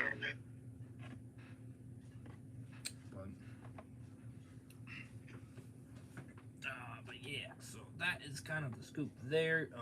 Yeah, I liked how a lot of the stuff played out, and I can't wait to see what happens in season 2. So I'm excited to kind of see that. So hopefully next year, the end of next year, that'd be great. I'll be excited to see when that hopefully comes out. The sooner the better. Hopefully this strike situation doesn't keep going. So longer it goes, the longer we have to keep on waiting, which is gonna suck. So speaking of the writer's strike, really quick, I heard that the actress that plays Madison is on strike. The actor's strike. I'm being serious. I saw it on Insta, and I'm like, no way. wow. I don't have any words. If I see it again on Insta, I'll take a screenshot and send it to you because I'm being serious. I'm being serious. I saw it clear as day. The actress on the actor's strike. Literally. I'm like, whoa. Any thoughts on that, Deadwalker?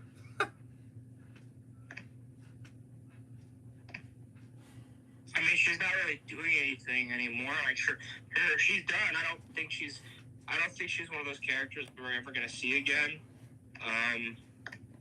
Maybe, I don't know, but she's not doing anything, so I don't really care about that. Every fucking actor's on strike, man. They're all on strike. They're all doing it just because they want to support. Plus, they can't legally be a part of anything anyways, so, you know, so yeah. Right, yeah. True. That's interesting.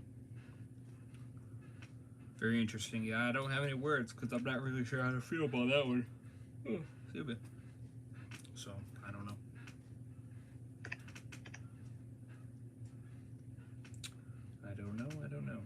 So, okay, well, that's kind of our take there. Had a little bit of rant about fear, and that was kind of interesting. Yo, it's on Google. No way. It's on Google. I'm gonna take a screenshot and send it to you. This is no way. Oh, that's funny. Oh my gosh. That's funny.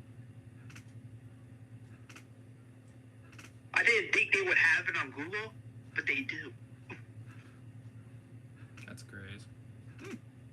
Very. Crazy. Here's hoping this strike goes away soon. Yeah, true that. Yeah, maybe with her there, yeah. Who knows? Maybe eventually I might go on strike with them. That'd be great. Make a sign, post it on social media, like saying, "Hey guys, I'm going on strike." That'd be great. If it comes down to that. Jeez. This will be the only stream for tonight, only because of how early I gotta get up. So that will be the case. I was shooting to do more, but with the time, I can't really do that. So yeah. So what do you want to do next?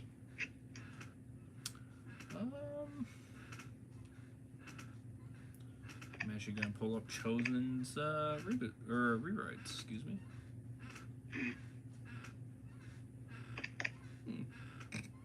Do you know which one to start at? Yeah, I did episode 1 already. He just has to see season 4, episode 2. Yeah, episode 2. Yep. And since episodes are kind of short, I'm gonna do a couple. Which one did you already do it on? The previous Thursday stream at the very end. I wasn't able to put it in the title because of everything I put in the title. I didn't have enough room. I just send it to you now. The strike photos.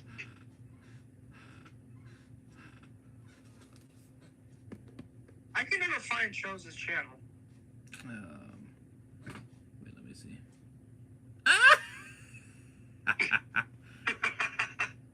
What the frick? Oh my god, it is there. Yeah, what the What? You got Coleman Domingo in the background. Wait, what? What He's the? right there in the second photo. You bitch. You bitch. Oh god. Piss on you. Nobody wants your ass.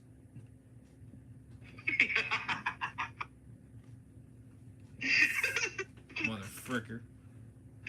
Oh my gosh. This is hilarious. Mother You might as fricker. well show it on stream. I can't believe it. I can't believe it. Oh my man. gosh. Oh boy. Here, I'll show it. What the hell is this? Slenderman. What the frick?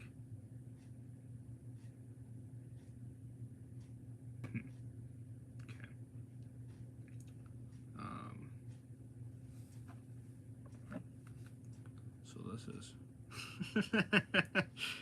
Oh, that's the first one. And then I sent you the playlist here's the in second one. Discord. So that's the second one. You can clearly see freaking Coleman Domingo right there, motherfricker.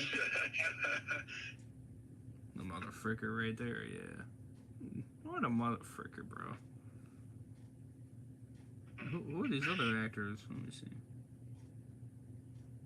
I don't even know.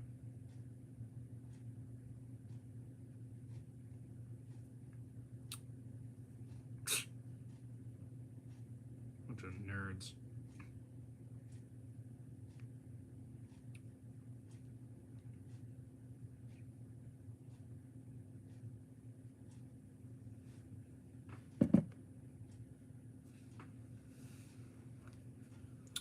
Oh yeah, and by the way, Mr. Beast about to pass. You know, he's not far enough away now to pass Mr. T series. So we got that good going on. Oh damn. 74 million. Let's get it. 400,000. Yo yeah. Let me see here. What if I could just hit liked videos, maybe?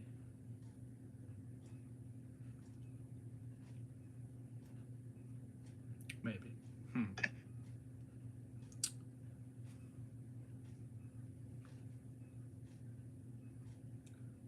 find it. How many likes are you shooting for stream?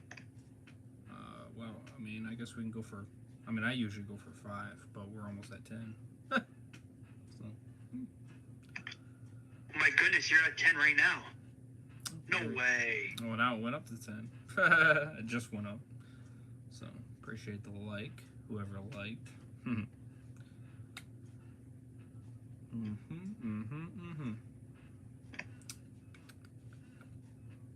You're probably now gonna ask for like 12 likes. Nah, 5 is all I really ask for. I don't ask for much. I'm not a demander.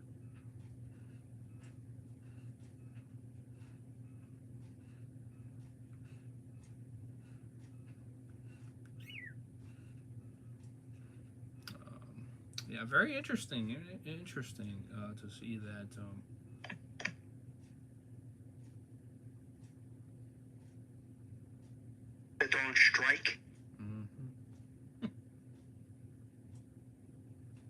como Domingo, especially. Yeah. Uh-huh. Yepers.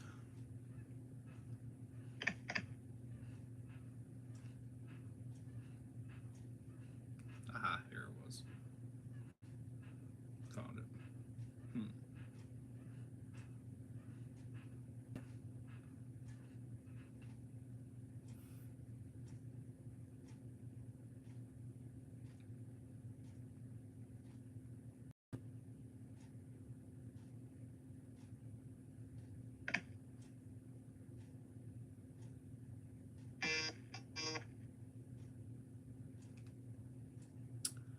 Cheeseburger in paradise. Nice, chosen gain a sub. Good job, brother.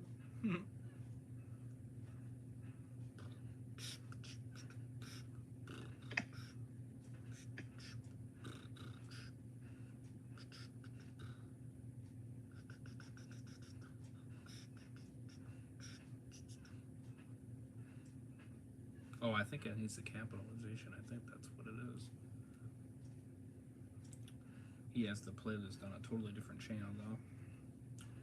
Yeah, his other channel, like I mentioned before. Yeah, so confusing. There's his main channel, and then there's his original channel. But if you go to your thing on Discord, like your DMs on Discord, I don't need it. you'll see No, the playlist.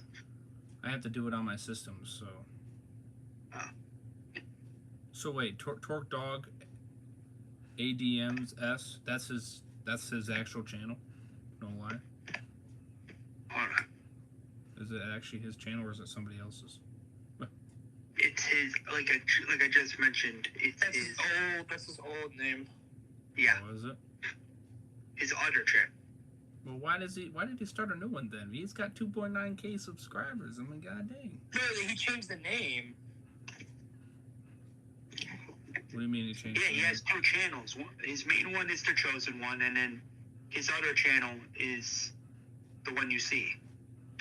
But that's what I'm saying, though. The Torque Dog ADMS is the 2. Yeah, that's his other channel. Right, but he has 2.9K subs.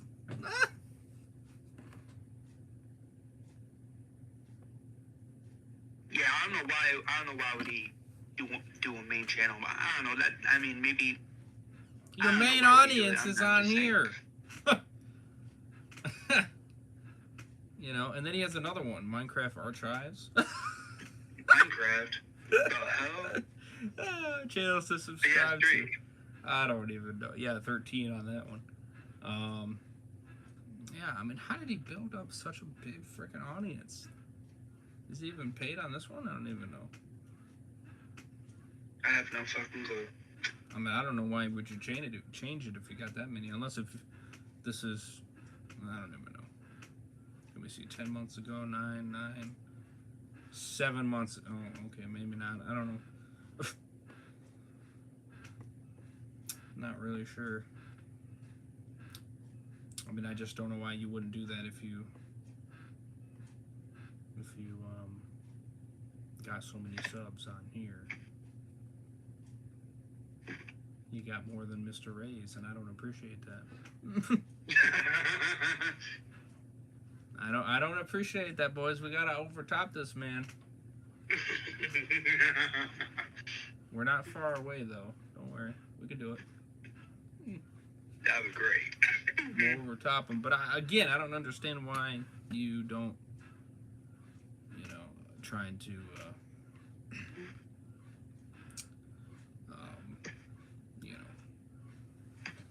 Yeah. Can you see your underwear? Bruh, you people need to stop asking for that crap in other streams. I already told you this before. I'm not gonna say it again. Get it through your damn minds. Just quit asking. I have separate streams for a reason. So don't bring that crap in here, please. Yeah, we don't talk about politics. Not in this It's not stream. politics. It's with the sleep. Yeah, we don't talk about that. I Especially during Walking Dead streams. I said it's not politics. I said it's something else. It's with the sleep streams. Gotcha.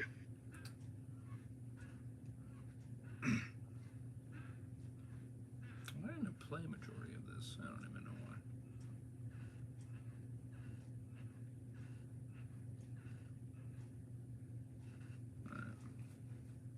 Yeah, we don't do that here, boys. Separate the two, please. Otherwise, we're going to have some problems.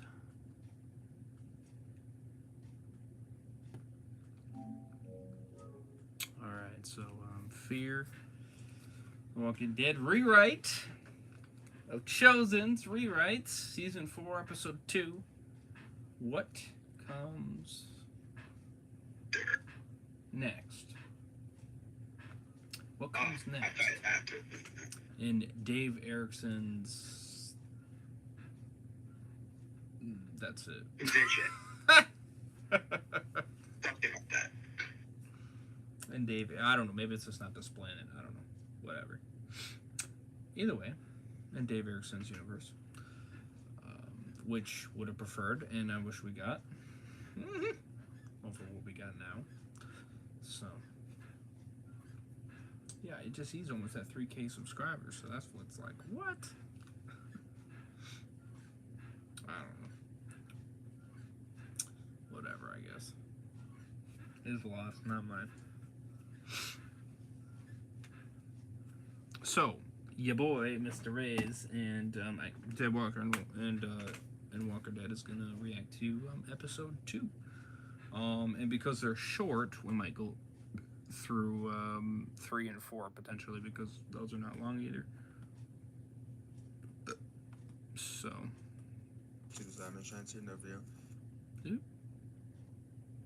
smash a like, subscribe.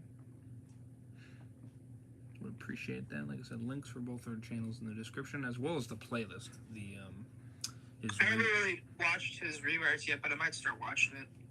Oh yeah. Yeah, not much is going on in terms of video. So if you guys are thinking that you guys are missing anything, I'm being honest with you. Nothing is changing here. It's just a thumbnail, Fear the Walking Dead Season 4, and it's a custom one. It's not the one that we got right now for the real one. It's just a custom one. So, and that's all it is. So, just him talking, pretty much. So, so you're not missing anything. Don't worry. Like and subscribe. Appreciate it, Zombie Slayer King. Appreciate it. Much love. Thank you. So, we are close to 2,700. We're almost there. We're almost beating them. We're almost beating them, boys. We're almost beating them.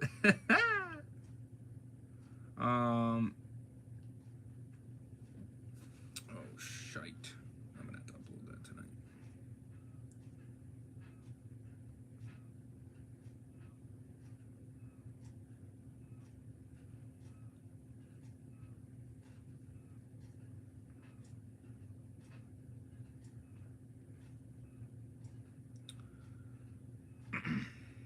So, no problem, bro. Thank you. Alright, so I turn up the volume. Episode 1 was decent. I liked it. We'll go up to 35. Yeah, you got more fans than me. Oh, do I? The hell? Someone named Slenderman288 sent me a friend request on well, here. Discord. No, it's up to you. So there you go. Yes, I guess I do. Well, that's crazy. Well, I did. I just subbed to you, so much love there. And yeah. So thank you.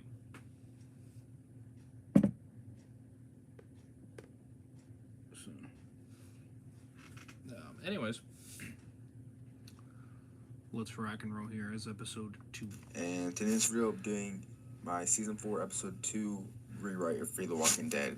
What comes next? So if you haven't watched the first episode, I uploaded it, way back when. It was called Ocean Eyes, so you can go watch that video and see what's up. So I wrote the full script kind of in like bullet form, and I don't really know exactly how long how many bullets you would need, like in bullet form, to make the episode like 40 minutes long. But I just thought like you can put like filler in between these, like if you need to make it longer. But here's just the actual script. This episode's more of a bottle episode because I kind of wanted a bottle episode, even though most people don't like bottle episodes. But just because I thought, most shows do a bottle episode, so let's just kind of do a bottle episode. But it's not really a bottle episode. It's kind of like a bottle episode and like a half. So yeah, Wes thanks Eddie for his work on his injuries. Latrina tells Wes that she sees men with guns outside. Diana looks outside and sees Proctor John, and she tells Eddie that it's him. Eddie tells everyone to get down and away from the windows. Everyone listens to him, but Wes questions him. Eddie tells Wes that John is a bad man and that he will take their daughter from them. Eddie looks out the window and sees that Madison is there with John. John and his men start to knock on people's doors, but no one answers. Victor Strand tells Alicia Clark that he can't keep going because his back hurts too much. Alicia tells Victor that maybe they can get to the village and ask someone for help. Victor tells Alicia that he will wait while she does that. Victor rests up behind a big rock while Alicia runs to the village to get some help. Victor hears two zombies walking up from behind him. He struggles to look behind him because of his back. He calls for Alicia, but there's no reply. She was too far away. Victor looked away from round for a weapon, but he only saw small rocks. He started throwing the rocks at the zombies. One of the zombies luckily tripped over the rock in its foot. Victor Strand is saved by a man and a woman. Strand, not knowing if they are going to hurt him or thank the two, or him or not, he thanks the two unconfidently. Victor asks for their names. They reveal themselves to be Carlos and Helena. Carlos is a mute. Helena reaches her hand to help Victor up, but he tells her that he can't because his back hurts. Alicia makes her way into the village. She sees Proctor John and tries to hide, but he sees her and tells her to come towards him. Alicia does not listen, so John tells his men to bring her to him, and they do. Madison is not there at the moment. John tells Alicia that Madison was looking for her. Alicia tells John that she is trying to find help for his friend. John asks where her friend is. Alicia tells John that he is hiding and that his back hurts. John remembers when Alicia was there for him when he was having surgery on his back. John offers to help Alicia's friend if she goes to Texas with him. Alicia lies and says yes. Diana and Eddie see that John is walking away from the village. They do not see Alicia because another building is in the way. Alicia is taking John to Victor. Eddie tells the Reyes family that they are safe. Mariana tells her mom in Spanish that the man says they are safe because Katrina does not understand English. John tells one of his men to go and get Madison. Madison is found and comes back knowing that her daughter is there. Madison runs to Alicia to hug her. Alicia hugs her mother back but does not run to hug Madison. Madison tells Alicia that she is so happy to see her. She kisses Alicia on the forehead. Alicia does not show much emotion when this happens. She tells Madison that Victor is hurt. Madison asks where Nick is and if he is safe. Alicia tells Madison that she does not know. John interrupts the reunion by telling Madison that Alicia agreed to go to Texas with him if he helps Victor. He knows that the hurt friend is Victor now. Madison tells Proctor John that Alicia is not going anywhere without herself and Nick. John tells Madison that he can take everyone that he wants to come. Madison, planning to double-cross John, agrees, just like Alicia. John, his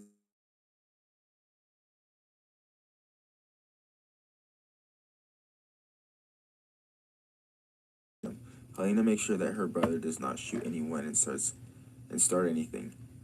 Victor calls for Madison and asks Carlos not to shoot Madison or her daughter. By the grace of Carlos, Madison and Alicia are able to walk towards Victor while John and his men are on a standout with Carlos. John tries talking to Carlos, talking him down but only gets mad when he does not reply. Madison shows concern over Victor and tries to help him but ends up hurting him. Alicia talks to Helena, asking her to tell her brother to put his gun down because one of them promised to help Victor. Helena listens to Alicia and tells her brother to put his gun down. It takes a bit, but Carlos eventually puts his gun down, and it is obvious that he does not want to. John and his men walk towards Victor to see what's wrong with him. Carlos stares them down, making sure they don't try anything. Carlos shoots his gun in the air 9 times. While Carlos is shooting, John gets one of his men to stop him while he is kneeled down having a look at Victor. Carlos is tackled. Helena begs for them not to hurt Carlos. One of Proctor John's bodyguards has Carlos pinned down to the ground. John questions why Carlos did what he did. Helena tells John that she does not know. John gets up and shuts Helena up by slapping her and points his gun at Carlos, saying that he wants Carlos to tell him why he did what he did. Helena tries to tell John that he's a mute, but one of John's men holds his hand over her mouth. Helena looks at Victor. Victor tells John that Carlos is a mute. John keeps his gun pointed, but eventually puts it away and tells his men to keep Carlos on the ground. John walks back over to Victor to tell him that he's going to have to keep an eye on Carlos if he gets better. Madison, not caring about what just went on, and asks John if he can do anything. John tells Madison that he is not a doctor, but he has a doctor back at his place, but he can't get there because he has no car. Alicia tells Madison that they have to find Nick and can't go to his place. Madison, knowing that John won't have Alicia hurt, says that she will look for Nick while John, Alicia, and Victor go get a car. John agrees, knowing that Madison will come back because she'll do anything to be with her kids. Victor asks what will happen with Helena and Carlos. John tells Helena and Carlos that they are coming with him. Carlos's gun is taken away from him and given to Madison. Zombies start to come, and it is revealed that Carlos shot in the air to lure the zombies over in their direction. The zombies coming forces for John's men to quickly help Victor up, even if it hurts him while he gets up because of his back.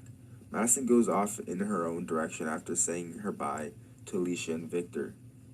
Proctor John leads his group back to the entrance of the Gonzales Dam, where he hopes cars will be parked, while Madison Clark goes back to the waterfront, where she sees some kids having fun playing in the water while their parents watch. She remembers a moment when Nick and Alicia were younger and they went on a vacation to Hawaii and were at the beach. She was sitting beside Stephen Clark, talking about how Alicia wants to be in swimming lessons because she loves swimming so much. Steve reminds her of Travis Manawa and how he recently died. She thinks about how Travis was so sad when Chris Manawa died, and how she would act if Nick or Alicia had died. This is all shown in flashbacks. John and his group find the driveway to the dam and see that it is almost untouched by explosions, since it is on the lower. It is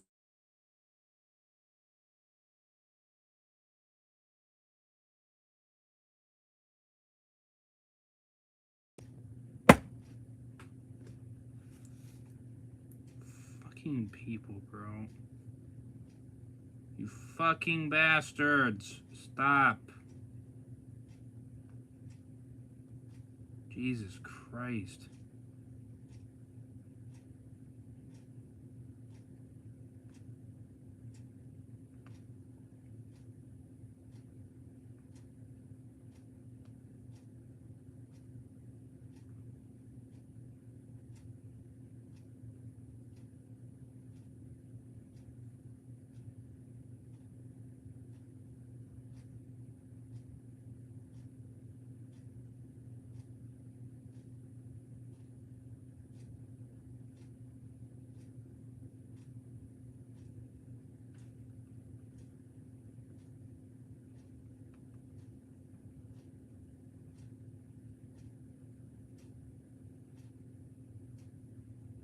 Fucking stop adding me to these goddamn things. Jesus Christ.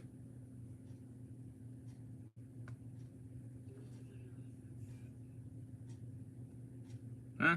Say it again. Did I add you to another group chat? Yes. Whoever the frick they are.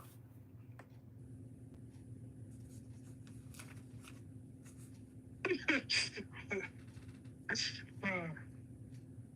not funny. Tired of people doing this shit. It's getting old. Real fast. Jeeps. John drives a Jeep with Alicia and Helena in the back, while his two men are in another Jeep with Carlos and Victor in the back. They start driving back to John's home base. Eddie and Diana plan to leave, but Wes tells them that they're welcome to stay. Petrina does not want them to stay and tells Wes in Spanish they don't have enough food for them. Wes tells his wife that if the most they can do, it's the most that they can do for Eddie and Diana since Eddie helped Wes. So that's episode 2 right there. I while writing this, or before writing this, I read like all like the interviews and everything like that with Dave Erickson, what he wanted the characters to be, like the relationship between Daniel and Victor, relationship between Madison, Nick, and Alicia, if Madison was going to be a villain or not. And then I just decided to add Diane and Eddie because they were, in the season 3 ending. So if you don't know, Diane is the girl with pickaxe and Eddie's the guy, the doctor. Kalataka, Walker, Lee will be in it. Same with Luciana, she'll eventually be in it. Nick and Daniel did not appear in episode 2, but they appeared in episode 1, just along with almost everyone else. And Mariana Reyes is the little girl that Madison sees near the end of, or at the end of season 3. And then I just made up her parents, Wes and Matrina, and then Carlos and Helena first appeared in episode 2 of season 4 of my rewrite. If you guys enjoy, subscribe, like for more, and bye. Peace out. I will probably eventually make a document that I'm writing on public, so then you can just read it for yourself. But yeah, peace out. Hey YouTube, this is Davinchan here with another video. In today's video, I'm doing my Fear the Walking Dead season 4 rewrite. So this is episode 3, La Casa. So there are references, kind of like references, not really, from season 3. So there might be some things you guys don't understand. So basically, like with let's say for example, there's Nick and Madison, them talking on a boat, on a little speedboat thing. In this, and then they kind of talk about what their last conversation, or one of their last conversations in season 3. So yeah. So anyway.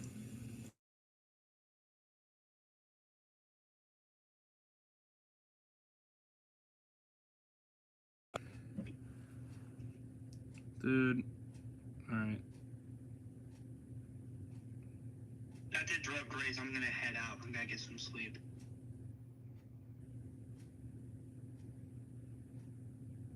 Yeah, you know what? You're gonna keep being a bitch, and I'm gonna do that to you. Alright, that's fine. Yeah, Race. Have a fantastic rest of your night, man. Alright, have a good one. You too. Peace. Tired of those bastards. Yeah, friends my ass. Quit fucking calling me then, you dumb shit. Writing down. What do you think I'm doing, you dingus? The freaking. Writing down stuff that happens in the episode. No! I'm doing the damn thing. Chapters. For my trucking thing. Question what I'm doing. I'm not gonna say. I'm trying to finish it because I'm on a time crunch. So. This is the only time I got left. So. Kind of have no choice. But I am listening 100%. So. I'm listening to the important parts.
Sorry about that. I got jackasses that clearly think it's funny to keep adding me in group chats. Well, now I'm blocking them all because I don't even care anymore. Tired of being called for bullshit reasons. Don't be that person, by the way.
What's up, WoW Info? Welcome to the stream.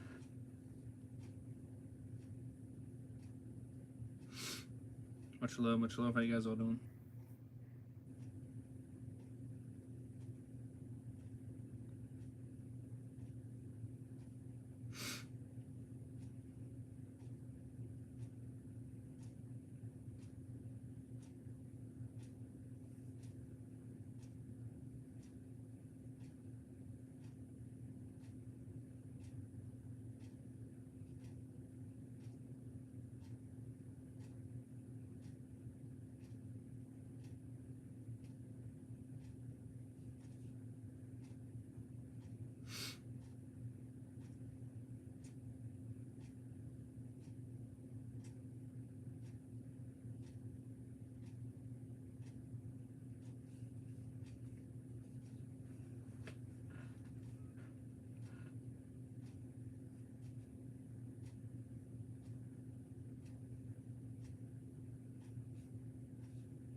What the?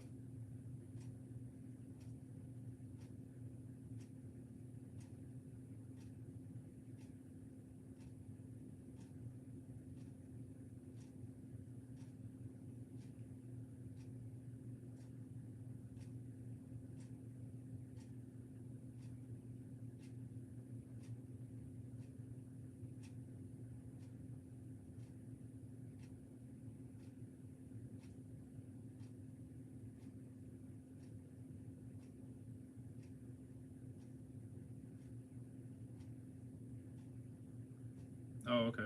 I got you. No problem with that whatsoever, brother.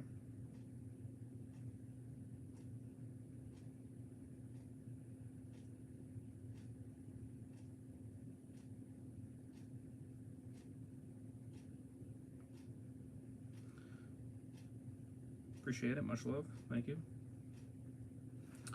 Yeah, let's not. No more sexual chat in the chat, please. Keep that out. Had like a really big argument about Troy and stuff like that, but then he's kind of like forgives her almost a bit, not really, but he's kind of like not mad at her at the end of season 4. So it's kind of like with this, like when I'm rewriting this, I kind of like want to make him a little mad, but kind of like not. But yeah, anyway. The two jeeps arrive at John's home base. One of John's men walks up to him and tells John that the doctor has run away, referring to Eddie.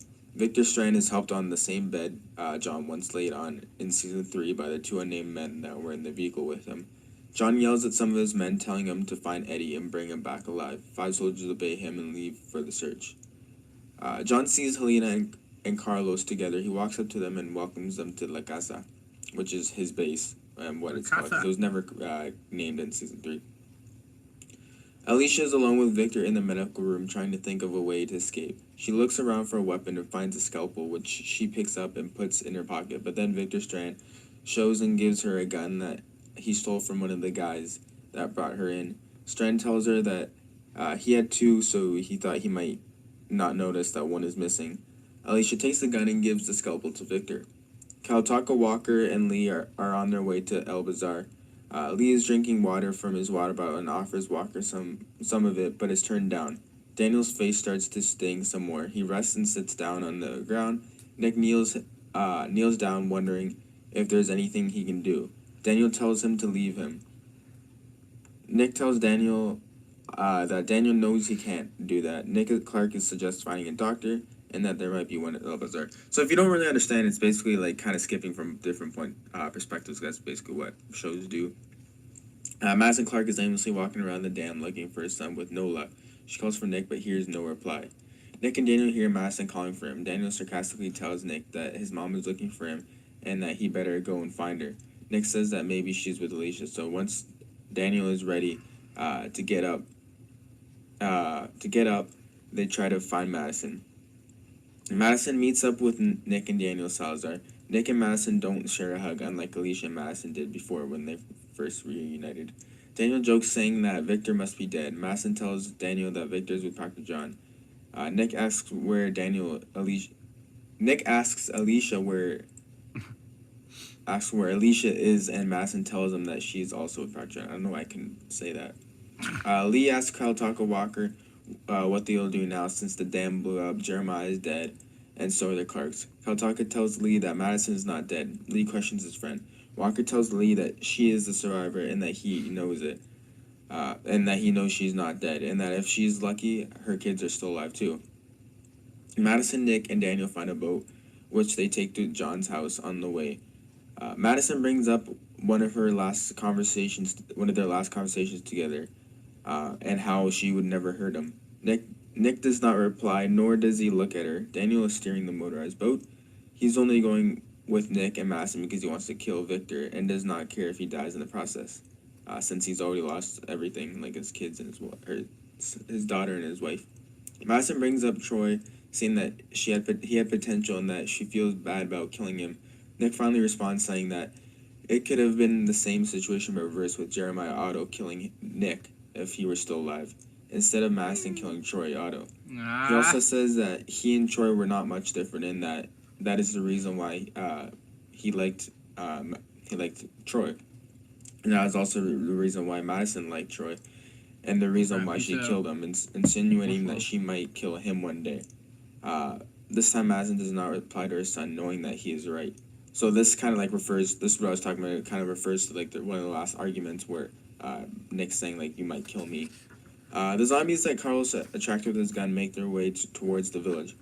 Eddie sees the herd of zombies and tells the Reyes family. Petrina tells her husband that they need to tell the other villagers. This is all spoken in Spanish. So when like Wes and like anybody from the village is speaking, they're most likely speaking Spanish. Wes goes from door to door telling the other villagers that zombies are coming. And not obviously they don't call them zombies. They just said like they're dead. Petrina goes to look for Mariana. She finds her playing with her friends. Petrina tells Mariana's friends to go to their families because it's not safe. Eddie asks Diana what they should do. Diana tells Eddie that they all need to leave because the villagers are not fit to fight. Eddie, Diana, and all the villagers are rounded up in front of the village, staring at the oncoming horde. A villager asks in Spanish whether they can take the herd or not. Wes tells them that they can't and that they need to leave. People start to ask where they will go. Wes does not have an answer, and neither does Eddie or Diana. Madison, Nick, and Daniel arrive at La Casa. Proctor John welcomes them. He sees that Daniel's face has been shot and says that he would have a man named Eddie help him out, but he does not know where Eddie is. Daniel rejects John and asks him where Victor is. John tells Daniel that Victor's in the infirmary. John asks why Daniel wants to know this information, but Daniel ignores him and keeps walking. Nick, knowing what Daniel wants, tries to stop him. Nick and Daniel are out of view from Madison and John. Or not out of view, but out of like earshot distance. Nick does not want Madison to know that Daniel wants to kill Victor, so he kind of like doesn't say like, "Hey, come on, you can't kill Victor," until he's certain that Madison can't hear.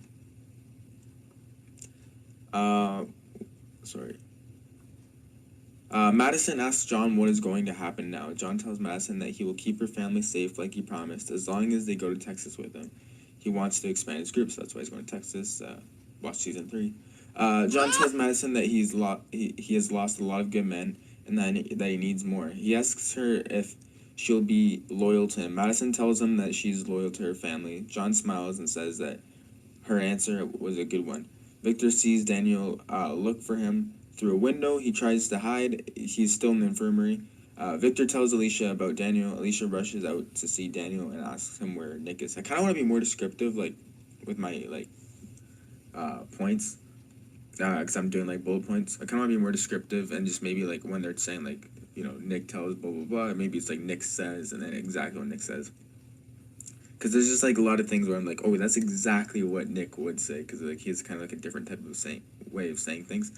Daniel tells Alicia Clark that Nick was asked by some of John's men to have... Alicia rushes out. Daniel tells Alicia Clark that Nick was asked by some of John's men to have a talk with John. Alicia's concerned. Alicia asks for her mom. Daniel tells Alicia where he last saw her mom. Alicia wants to tell Madison about what Daniel told her, but she remembers that Daniel is near Victor, and from what Victor told her, Daniel will kill Victor if he can. Alicia stays with Daniel to lead him off into another direction.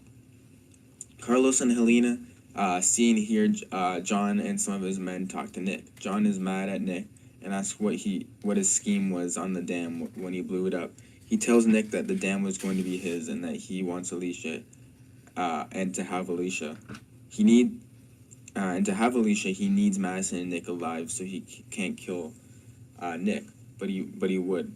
John tells Nick that he wants Alicia to go to Texas with him, but Madison said that she and Nick would have to come as well, and that he agreed when talking to Madison, but he promises Nick that he will not go to Texas with his family, even though, again, he promised Madison that Nick would go, so he's breaking the promise. Nick is let go after this and is told not to tell anyone about what just happened.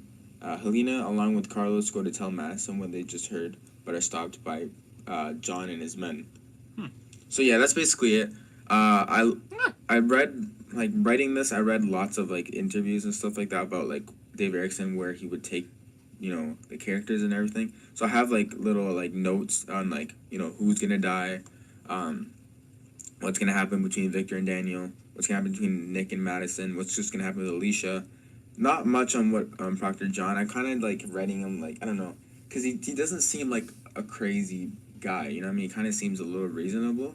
So I kind of want to make him seem a little nice, almost like the governor at the very beginning, with the main show, but Okay. not like crazy.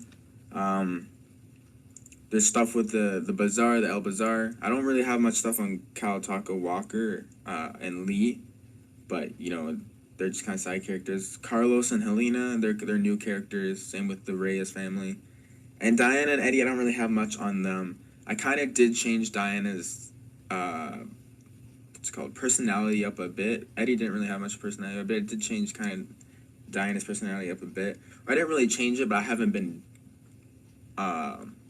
following what her personality was in season 3, so I'm gonna try to keep following that. But yeah, I hope you guys enjoy. Subscribe for more, and bye episode.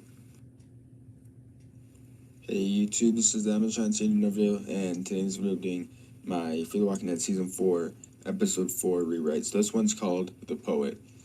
So it's like bullet form kind of, so, and it's not too much detail on like everything, but it's just like the main kind of like little things that happen. So anyway, Helena and Carlos are taken to a cell. Helena aggressively asks what is going to happen to them, while Carlos what is going to happen to them, while Carlos tries to fight, but is quickly thrown to the ground. Carlos and Helena have bags over their heads and are tied up with a wire. Proctor 5, like they already have a wire while Carlos is trying to fight and they're already tied up and everything. Proctor 5, who's one of John's men, tells them that John will decide what to do with them, because John is not there at the moment. Nick and Alicia Clark meet for the first time since the dam's explosion. They share a hug. Daniel's not with Alicia anymore. He's still looking for Victor Strand. Nick and Alicia are very happy to see each other. Alicia tells her brother that Daniel told her that John wanted to have a talk with them, and she asks what it was about. Nick, knowing that Proctor John told him not to tell anyone, disobeys John and tells Alicia that he is not wanted on the trip to Texas because he blew up the dam, and John is mad at him. Alicia tells Nick that she never planned to go to Texas with him and that she was just lying to John. Nick tells Alicia that their mom seems to be set on going to Texas and that she seems to be on John's side. Alicia tells Nick that Madison is not planning to go to Texas with John. Nick is not sure. He's unsure if Alicia is right or not, and still believes that Madison is planning on helping John. Nick tells Alicia that it's not safe and that John wants him dead. Alicia tells Nick that they will have to escape.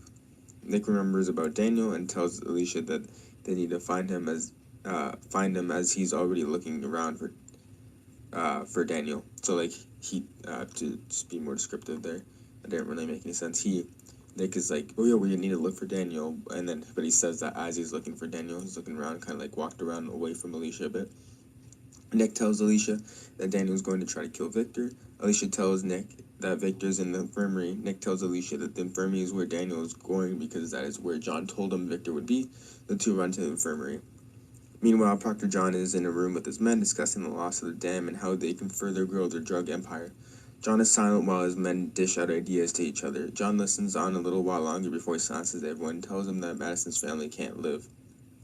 John explains that he wants to kill Nick or not have him go to Texas, but he wants Alicia to go to Texas with him. And the only way to have Alicia go is to have Madison and Nick go. If he kills Nick, he has to kill Madison and Alicia because they will fight back. John's men don't say anything because they honestly don't care about what happens to the Clark family, which this is a dilemma that he kind of faces in season 3. So Daniel finally finds Victor. Victor is lying on the bed because he is still hurt. Daniel says Victor's name as he walks in the same room. Victor's clearly scared. Daniel tells Victor that once he kills him, he will go and kill John and the other proctors. And if he dies while trying, so be it. Victor secretly holds the scalpel in his hands that he got from Alicia. Madison walks, interrupting the two. She asks if they've seen Alicia and Nick. Daniel openly tells Madison that he thinks they're trying to stay away from her. Madison asks as if she didn't know why, but she does. She asks why they would stay away from her. Daniel does not reply. So Madison knows why, Nick and Alicia would like try to stay away from her, but she's kind of acting like, no, I don't. Like, I don't know why you would say that, Daniel. Alicia and Nick then show up to see the other three in the infirmary. Madison says that it's good that they're all together now and are safe. Nick then quietly mutters saying that they are not safe with her around. Madison does not reply, even though she hears this. Victor Strand then asks what happens now because Proctor John is not going to just let them all live. Victor said that he tried to make a deal to let them live, but it's probably over now. Daniel then gets mad, asking what deal. He assumes it is a deal for John to have the dam, which is exactly what it was. Victor tells Daniel that he didn't know Daniel was there. Madison shuts them up. Madison Clark then says that they will stay together and fight if anything happens.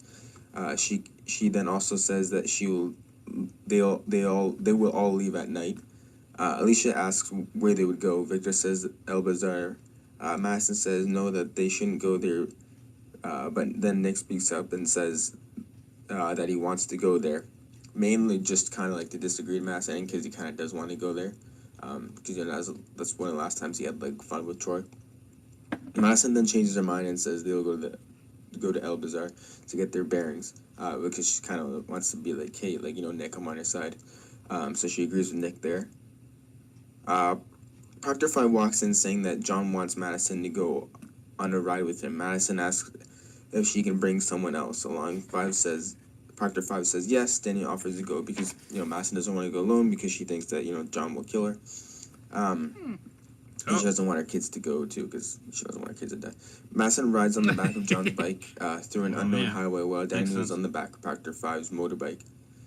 John talks to Madison about Nick saying that he's... about Nick by saying that Nick is a loose cannon. John talks about how he tried to kill himself on the bridge back at the dam before he blew it up. Madison takes offense to what he is saying and defends her son by saying that John doesn't know what she will do, implying that she might kill him. She might kill John. They bypass many zombies along the way. The four eventually get to their destination. John asks Proctor 5 to kill the oncoming zombies. Proctor 5 successfully kills them. Madison asks what Proctor John brought them for, or why he brought them. John, meaning herself and Daniel, John tells Madison that and the rest to follow him. They make their way into a small history museum. They kill a few zombies along the way. John stops at a few different models and talks about how groups of people built the civilization. He explains because he's like a history guy and he just knows everything. So he explains it all to like them. He talks about how he's going to do the same thing by connecting his outposts like in Texas and where he's at already and just other places, and they'll have walkie-talkies to communicate. Once they're done and ready to leave, he asks Madison if she's ready to help. If Madison says no, he's ready to kill the Clark family. If she says yes, he will think about it some more, think about whether he should kill them or not. Madison looks at Daniel. Daniel does not care what Madison will say because he knows he'll try and kill the Proctors either way. Whether she says yes, he will try to kill him, or whether he says no. Madison says yes, but she's lying. Back at La Casa, Victor asks where Carlos and Helena are. She's lying. She tells Victor that she has not seen them for a while. Nick is alone, snooping around La Casa, looking for weapons. He sneaks around some Proctors silently. Nick looks through any drawers, cupboards, and boxes that he can find. Eventually, he finds a tied-up Helena and Carlos with cloth in their mouths. He frees them. Helena thanks Nick, while Carlos stares at Nick with a menacing face. Nick is a little scared. Nick asks what happened to them. Helena explains that she saw John talk to him, and then they were captured. This is also the first time Nick, Helena, and Carlos meet. Nick meets Carlos and Helena. Carlos knowing where the guns are because he saw, the Proctors like take them from there. Guns are, takes a pistol and loads it. The guns were in the same room that they're in right now, but behind a cabinet, like hiding there. Nick then does the same. Helena tries to stop them, telling that they can't just shoot up the place. Carlos does not say anything because, of course, he's a mute, but Helena knows that he said, why not, as he's looking at her. Helena then says, because they are outnumbered. Nick Clark then says that they don't need to shoot the place up if they don't have to, and that they should only fire if they're being fired at themselves. Nick brings guns for Alicia and Victor. Alicia already has a gun, so Carlos takes two from Nick. Carlos takes the second from Nick, so now Carlos has two. Victor asks where they got the guns. Helena tells him what happened to Carlos and her, Nick then tries to leave, hoping everyone would follow him out of the room they're in, but no one does. Victor tells Nick to wait because they need Madison. Nick, knowing that Madison was gone and not caring as much as he should, then says, and Daniel. Victor knew that Daniel was gone too, but he didn't care as well. He didn't care for Daniel as much as he should either. So let me clarify that a bit. So Nick's like, okay, let's go, guys. And then Victor's like, no, we need to wait for Madison. And then he's like, and then, Nick knew that Madison was gone, but then Victor, and then Nick also says, oh yeah, but then we need to wait for Daniel too. He reminds him of Daniel, and Victor's kind of like trying to forget about Daniel, which Nick was trying to kind of forget about Madison. The group hide their guns, and just in case any proctors see them with it. They wait for Madison and Daniel to come back. They hide their guns like maybe in like their pants or something, put like their shirt over it. It becomes dark and is during the night, and it's only during the night when Madison, Daniel, John, and Proctor 5 come back to La Casa. Proctor 5 shows the Clarks, Daniel. Here I spelled Daniel wrong. It's spelled Daneil. I'm gonna fix that. Daniel and Victor, their sleeping quarters under John's orders, because the I is supposed to come before the E. John goes to bed knowing that he will still have to kill Victor after ruining everything with the dam. He waits to deal with everything till the morning.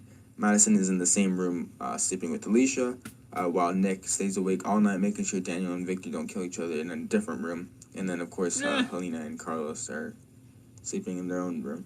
So yeah, that's episode 4. Episode 5, this was actually episode 4 was a lot of fun, right? But episode 5 probably won't be, because it won't have the main cast. It'll be kind of like almost like a bottle episode, because it's not every character's in every single episode. So episode 5 will be like with like basically none of the main characters other than Eddie and Diana, which is only 2. They'll have like the support, also starring characters, Kaltaka and Lee, which I guess Lee and Kaltaka should be maybe main characters, but no. But yeah, so they'll be in the episode. Same with Lucy, and it'll be her first appearance in season 4. So I hope you guys enjoy. Subscribe, like for more episode. Hey YouTube, Simon Shans here. In today's video, I'm doing my season 4 for my Fear the Walking Dead season 4 episode 5 rewrite video. So I just want to say that this is like bullet point.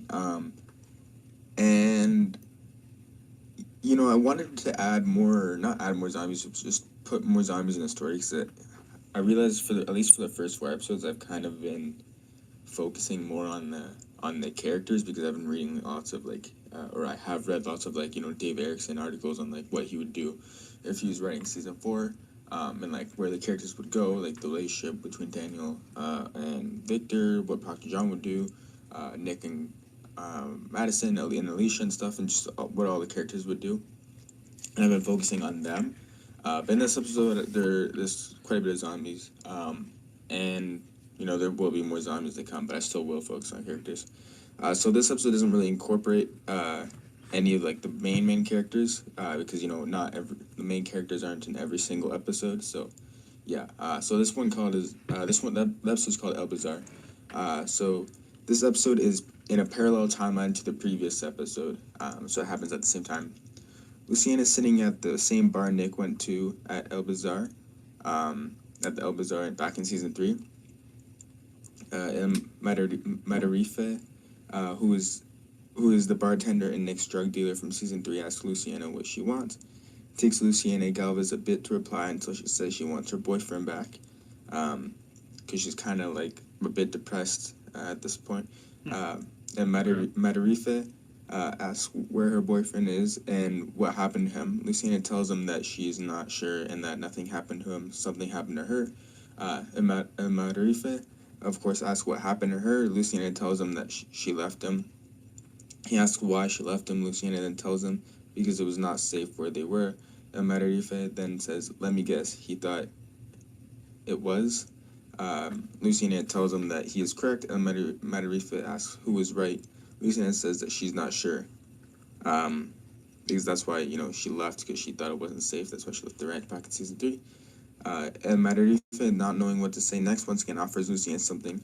Luciana nods her head, no while looking at the bar table she's sitting at. El Madarife asks Luciana for her name. Luciana tells him her name. He tells her that he's called El Madarife around El Bazaar. El Madarife asks Luciana where she's from. Luciana tells him that she was born in Tijuana. El Madarife brings up his dead wife, but then decides it's probably not best to talk about that. He then asks Luciana for her boyfriend's name. Luciana tells him it's Nick. El Madarife, recognizing the name, asks for his last name. She tells him it's Clark. El Madarife tells Luciana Galvez that Nicholas Clark did drug runs for him a few days back. Luciana is now excited and asks where he went. El Madarife said that he thought it was he thought Nick was going to the dam, but he heard it blew up recently from the Proctors. And then this is just kind of like side story. Nick told El Madarife he was going to the dam off camera back in season 3. Kaltaka, Walker, and Lee are sitting at the small fire they made roasting some rats they found on their way to El Bazaar. Lee asks Walker if he really thinks Walker will find their people in the north. They are going to the north to find their people after they gear up at El Bazaar. Going to the north to find their people is what they plan on doing at the end of season 3. Kaltaka says and that's not like what I made up, like that's actually what they're going to do. Kaltaka says if they're alive, we'll find them. If they're dead, we'll find them. Lee continues to munch on his roasted rat. Back at the villagers are running away from the former home. Some people are yelling and screaming as they run away. Eddie, Diana are followed by the Reyes family as they make their escape. A few gunshots are heard in the distance from other villagers. Petrina is holding Mariana's hand as she tries to run, but Mariana slows her down, which makes Petrina get bitten on the shoulder by a zombie. Wes then beats the zombie and smashes its head in with his fist as Diana kills other oncoming zombies with her pickaxe. Wes picks up Mariana and starts running and tells Petrina to do the same. Diana, Eddie, and the Reyes family escape from the village. They stop to rest. Eddie takes a look at Petrina's shoulder. Everyone knows that she will die. Wes is holding Mariana in his arms. Petrina wonders and asks if anyone else made it from the village. Diana tells Petrina that it's not likely. Eddie then turns to look at Diana, signaling to her that she shouldn't say things like that, and especially not right now, because, Petrina's going to die. Mariana asks what is going to happen to her mom in English, so Eddie can understand. Eddie looks at Wes, signaling that he should be the one to say it, but then Petrina says instead that she's gonna die, have to be put down. Mariana starts to cry and is followed by Wes and Petrina. The three hug, and then it's getting dark, so it becomes nighttime. Going back to Kaltaka. Kaltaka, Walker, and Lee are attacked in their sleep by zombies. The two end up killing all the zombies unharmed. Walker, not wanting to be attacked in their sleep, again offers to stay up for watch. Lee tells Walker that he will. But Walker refuses request. Going to Luciana. Luciana is trying to sleep in a tunnel with a bunch of others. So kind of like back in season 3 when Ophelia was bit and it was like Walker and Madison. They're kind of like in that little area. It's kind of like the same place. Some are sick and coughing. Others are playing board games silently with their families, and others are sleeping. It is dark, but there are candles to light the tunnel up a bit. She wants to get her mind off Nick and wonders if he's still alive, so she asks a family if she can, or not a family, but a group of people if she can play the board game with them, and they agree. They're speaking in Spanish when they talk to each other, because, they're in Mexico, so most people are speaking Spanish. There's a short montage of Luciana and the people she's playing with laughing and having fun with almost no audio other than laughter and possibly some music. Going back to Diana and the rest, Wes, Mariana, and Eddie are with Petrina at her last moments before she dies. Diana's keeping watch. Petrina tells her family that she loves them, and that they tell her that they love her, and they do like the little, like I miss you. They share hugs. Mariana and Petrina cry while Wes tries to stay strong and not cry. The crying attracts a few zombies, but Diana kills them. Diana wants to tell them to stop crying because it'll attract more zombies, but she doesn't because it's rude. Petrina eventually dies, and Eddie makes sure that she doesn't turn by stabbing her head while Wes holds his daughter and tries to calm her down. So Petrina's death also is the first named character death in this season. So in the morning, other than maybe a few proctors, but they have numbers though, so not real names, I guess. In the morning, Kaltaka did. and Lee pack their things right away and get moving. Kaltaka tells Lee that they are almost at El Bazaar. One of the men that Luciana, going back to Luciana, one of the men that Luciana was playing with overnight was Colton from the webisode series, I think called like The Passage or something. And the reason why I put him in it is because if you remember back season 3, Steven, like he's the first character to die in season 3. He was originally supposed to be Colton, but then the actor couldn't make it for scheduling reasons. So I just like, okay, well, might as well put him in it. And I also like didn't know what to do with Luciana, so I had to do a little bit of stuff with her. So, I introduced this. So at first, Luciana sees him as a friend, and they share a drink together. But once they talk about their backstories together, Colton brings up Gabby and how she left him to die with someone else. He then gets emotional and a little angry since he is drunk. And Colton's just a jerk, so this also relates to him perfectly too. Luciana relates with him a bit because she left because she left her lover Nick instead of the lover leaving her. So it's kind of like the exact opposite of Colton. Colton left his lover, or his lover kind of ditched Colton. Gabby kind of ditched Colton, and then Luciana kind of ditched Nick. You know what I mean? Colton helped Luciana forget about Nick even more, but she tries to leave him once he gets angry with Luciana for telling him that she relates with him. So she's basically like, I can relate to you, and it's like blah blah blah blah, and then he's like gets mad. Colton does not want Luciana to leave and follows her through El Bazaar. He eventually starts calling Luciana names, which she takes offense to. Luciana asks Proctor to help her, but he ignores her because he's talking to a pretty woman.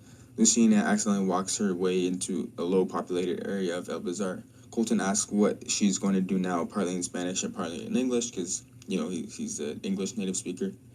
Colton walks closer and closer to Luciana. She asks him to leave her alone, but he keeps walking. Colton then tells Luciana that she's just like his former wife, Gabby, because she doesn't listen. Luciana tells Colton that he doesn't listen either because, she's trying to tell him to leave him alone and stuff. Luciana, not knowing what to do and not having a weapon, pushes drunk Colton and knocks him over and kicks him a few times. She then walks away. Colton tries to get up, but he falls to the ground. I was originally I was going to make Luciana run away, but, Luciana seems to be kind of like a strong survivor, so I made her kind of like walk away and like fight a bit. Diana, Eddie, Wes, and Mariana make their way towards El Bazaar. The episode ends with the zoom out viewing the backs of the group as they walk. Mariana is over Wes's shoulder, so you can see her face, and she has like a sad expression because her mom just died. So yeah, that was episode El Bazaar, episode 5. Episode 6 will have like the Clark family back. And yeah, I kind of want to make everyone go to El Bazaar just to meet up, and that's also something Dave Erickson wanted. Because the reason why he made season 3 end on a cliffhanger is because he wanted the new showrunners to choose what they want to do with the characters. To say like if they wanted Nick to be dead right away, they could just do that. Which I guess they kind of did mass him, but doesn't really count because they did a time jump. But Dave Erickson said in his he wouldn't do how everyone split apart. He would know that they're all still alive, and then they would go together right away. So that's why the main group is all together, and then I'm just gonna get the secondary group to be together eventually once everyone's at the El Bazaar. If you guys enjoy, subscribe for more, and bye. So. Okay, that was. Let's see, that was episode in the way. Alicia's. That was episode 2, 3, 4, and 5. So that was 4 episodes. And that's pretty solid. What did you think, Deadwalker?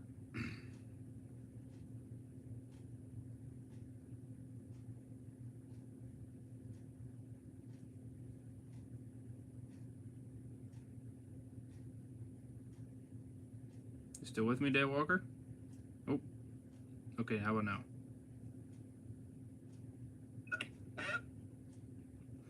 What'd you think? I didn't really hear much, but I was not focusing on it.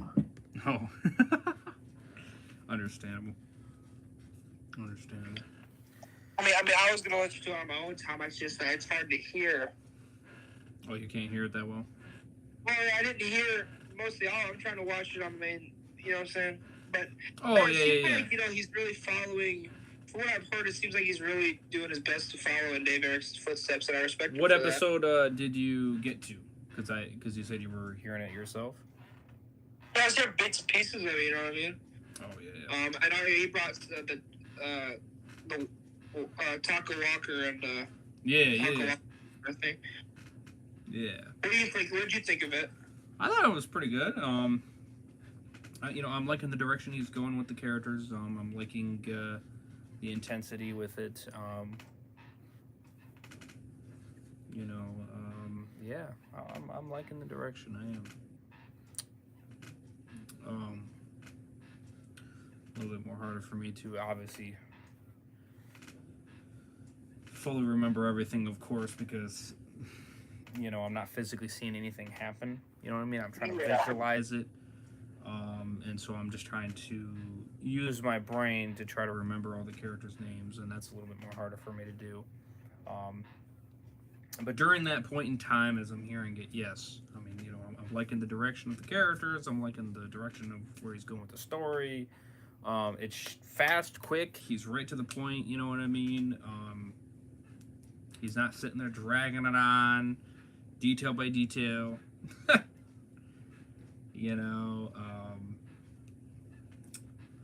I mean, obviously there's, some filler and stuff like that here and there type of thing, you know what I mean, that he said he would obviously add if you could actually visually show the actual episode.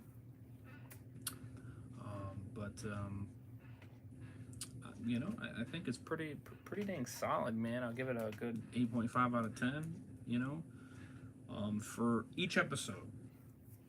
So 2, 3, 4, 5, the ones we've reacted to. I don't remember what I gave episode 1. I think I gave it an 8 or 9 or something. So it's staying good and consistent. Liking the direction, and it's got that greatness to it. So La Casa. So loving it. So yeah, I mean, yeah, pretty solid. So smash like, subscribe. Would appreciate it. And I think the next one we'll do episode 6, 7, 8, 9, and probably 10. 1, 2, 3, 4. Okay, we'll probably stick to 4 maybe. 6, 7, 8, and 9. I think that's what we're gonna stick to. So we'll do, I don't know, 4 episodes at a time. What I mean? We'll see how it goes. We might up it to 5. We'll see. But I mean, yeah, pretty solid, man. I don't have any complaints, really. I don't. I'm liking it. So I know I'm kind of multitasking here, but I was listening very well. You know what I mean? I just I just got to get this part done. That's the reason why I'm doing that. But in terms of listening to how it's playing out, I'm liking it. So, excuse me. So, will you review Walker Dead's reboot series? You want me to answer that, do you?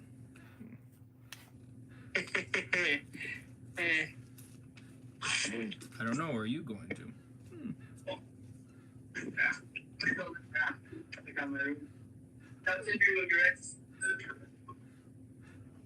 Are you going to? That's the real question. What? Are you going to? No. Alright. That's too much to watch, bro. Fair enough. No offense to him, but like, holy shit, bro. Yeah, I'm not sure. I don't know. I mean, I might look at them, see, but I don't know.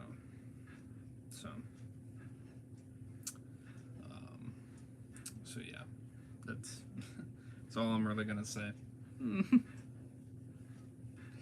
Not really too sure, quite frankly.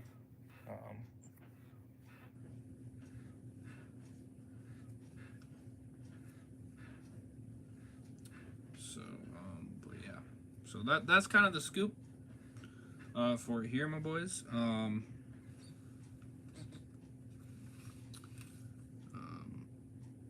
Please keep the keep the sexual stuff out, please. I would appreciate that. please. So I shouldn't have to make that statement, but clearly I need to for some people because they don't get it. So, anyways, like, subscribe. More fire content on the way. I shoot to have 2 streams for tomorrow night. Me reacting to Breaking Bad episode 6 and 7. So I'm going to be doing that. Mr. Bitches and me want to Mr. Bitches mainly wants to react with episode 8 with me. So he doesn't want to miss reacting to that episode. So that's fine. But I am going to do 6 and 7 to kind of just, continue reacting to it. But yeah, so him and me will probably do 8, 9, and 10 probably, or something like that. So stay tuned. You don't want to surely miss it. But I think I'm going to do that reaction tomorrow night. And probably a game stream probably is my guess. So stay tuned. Lots of fire content on the way. But it's going to be much earlier. Just want to make that formal. I'm only doing this, because we had a lot of content to kind of go over here in the Thursday stream. But I'm also trying to finish this as well. So, but other than that, your boy's going to sleep once I finish this sucker, and yeah, you know what I mean. So, and then I'm gonna get up and get ready for the trucking thing. So, yeah, that's kind of my. So it's a busy week for me. So, yeah. If I don't get to your questions or whatever like that on DMs or whatever the case may be, then just know your boy is busy and gotta let me be. So that is a scoop. So anyways, like and subscribe. Walker Dead's channel in the description. Check him out. Show him some much love. Deadwalker's channel is in the description as well. Show him some love. Chosen's playlist will also be in the description too. This particular one, the rewrites, so you guys can check them out for yourselves, and check them out there as well as his channel. So, show him some love. The Thursday's playlist will be in the description. Check that out. Second channel over his reviews description. Check those out. Twitch channel. Check that out. Super Batman's channel. Show them some love. Help him get to 50. And my social medias are down there as well. If you guys want to be a member, you guys can do so. And if you guys want to support me financially, you guys can do so as well. So, more fire content on the way, though. Much love. And, yeah. I'll see you guys in the next one over here. Sign out. Peace. Have a good one. Much love. Stay safe.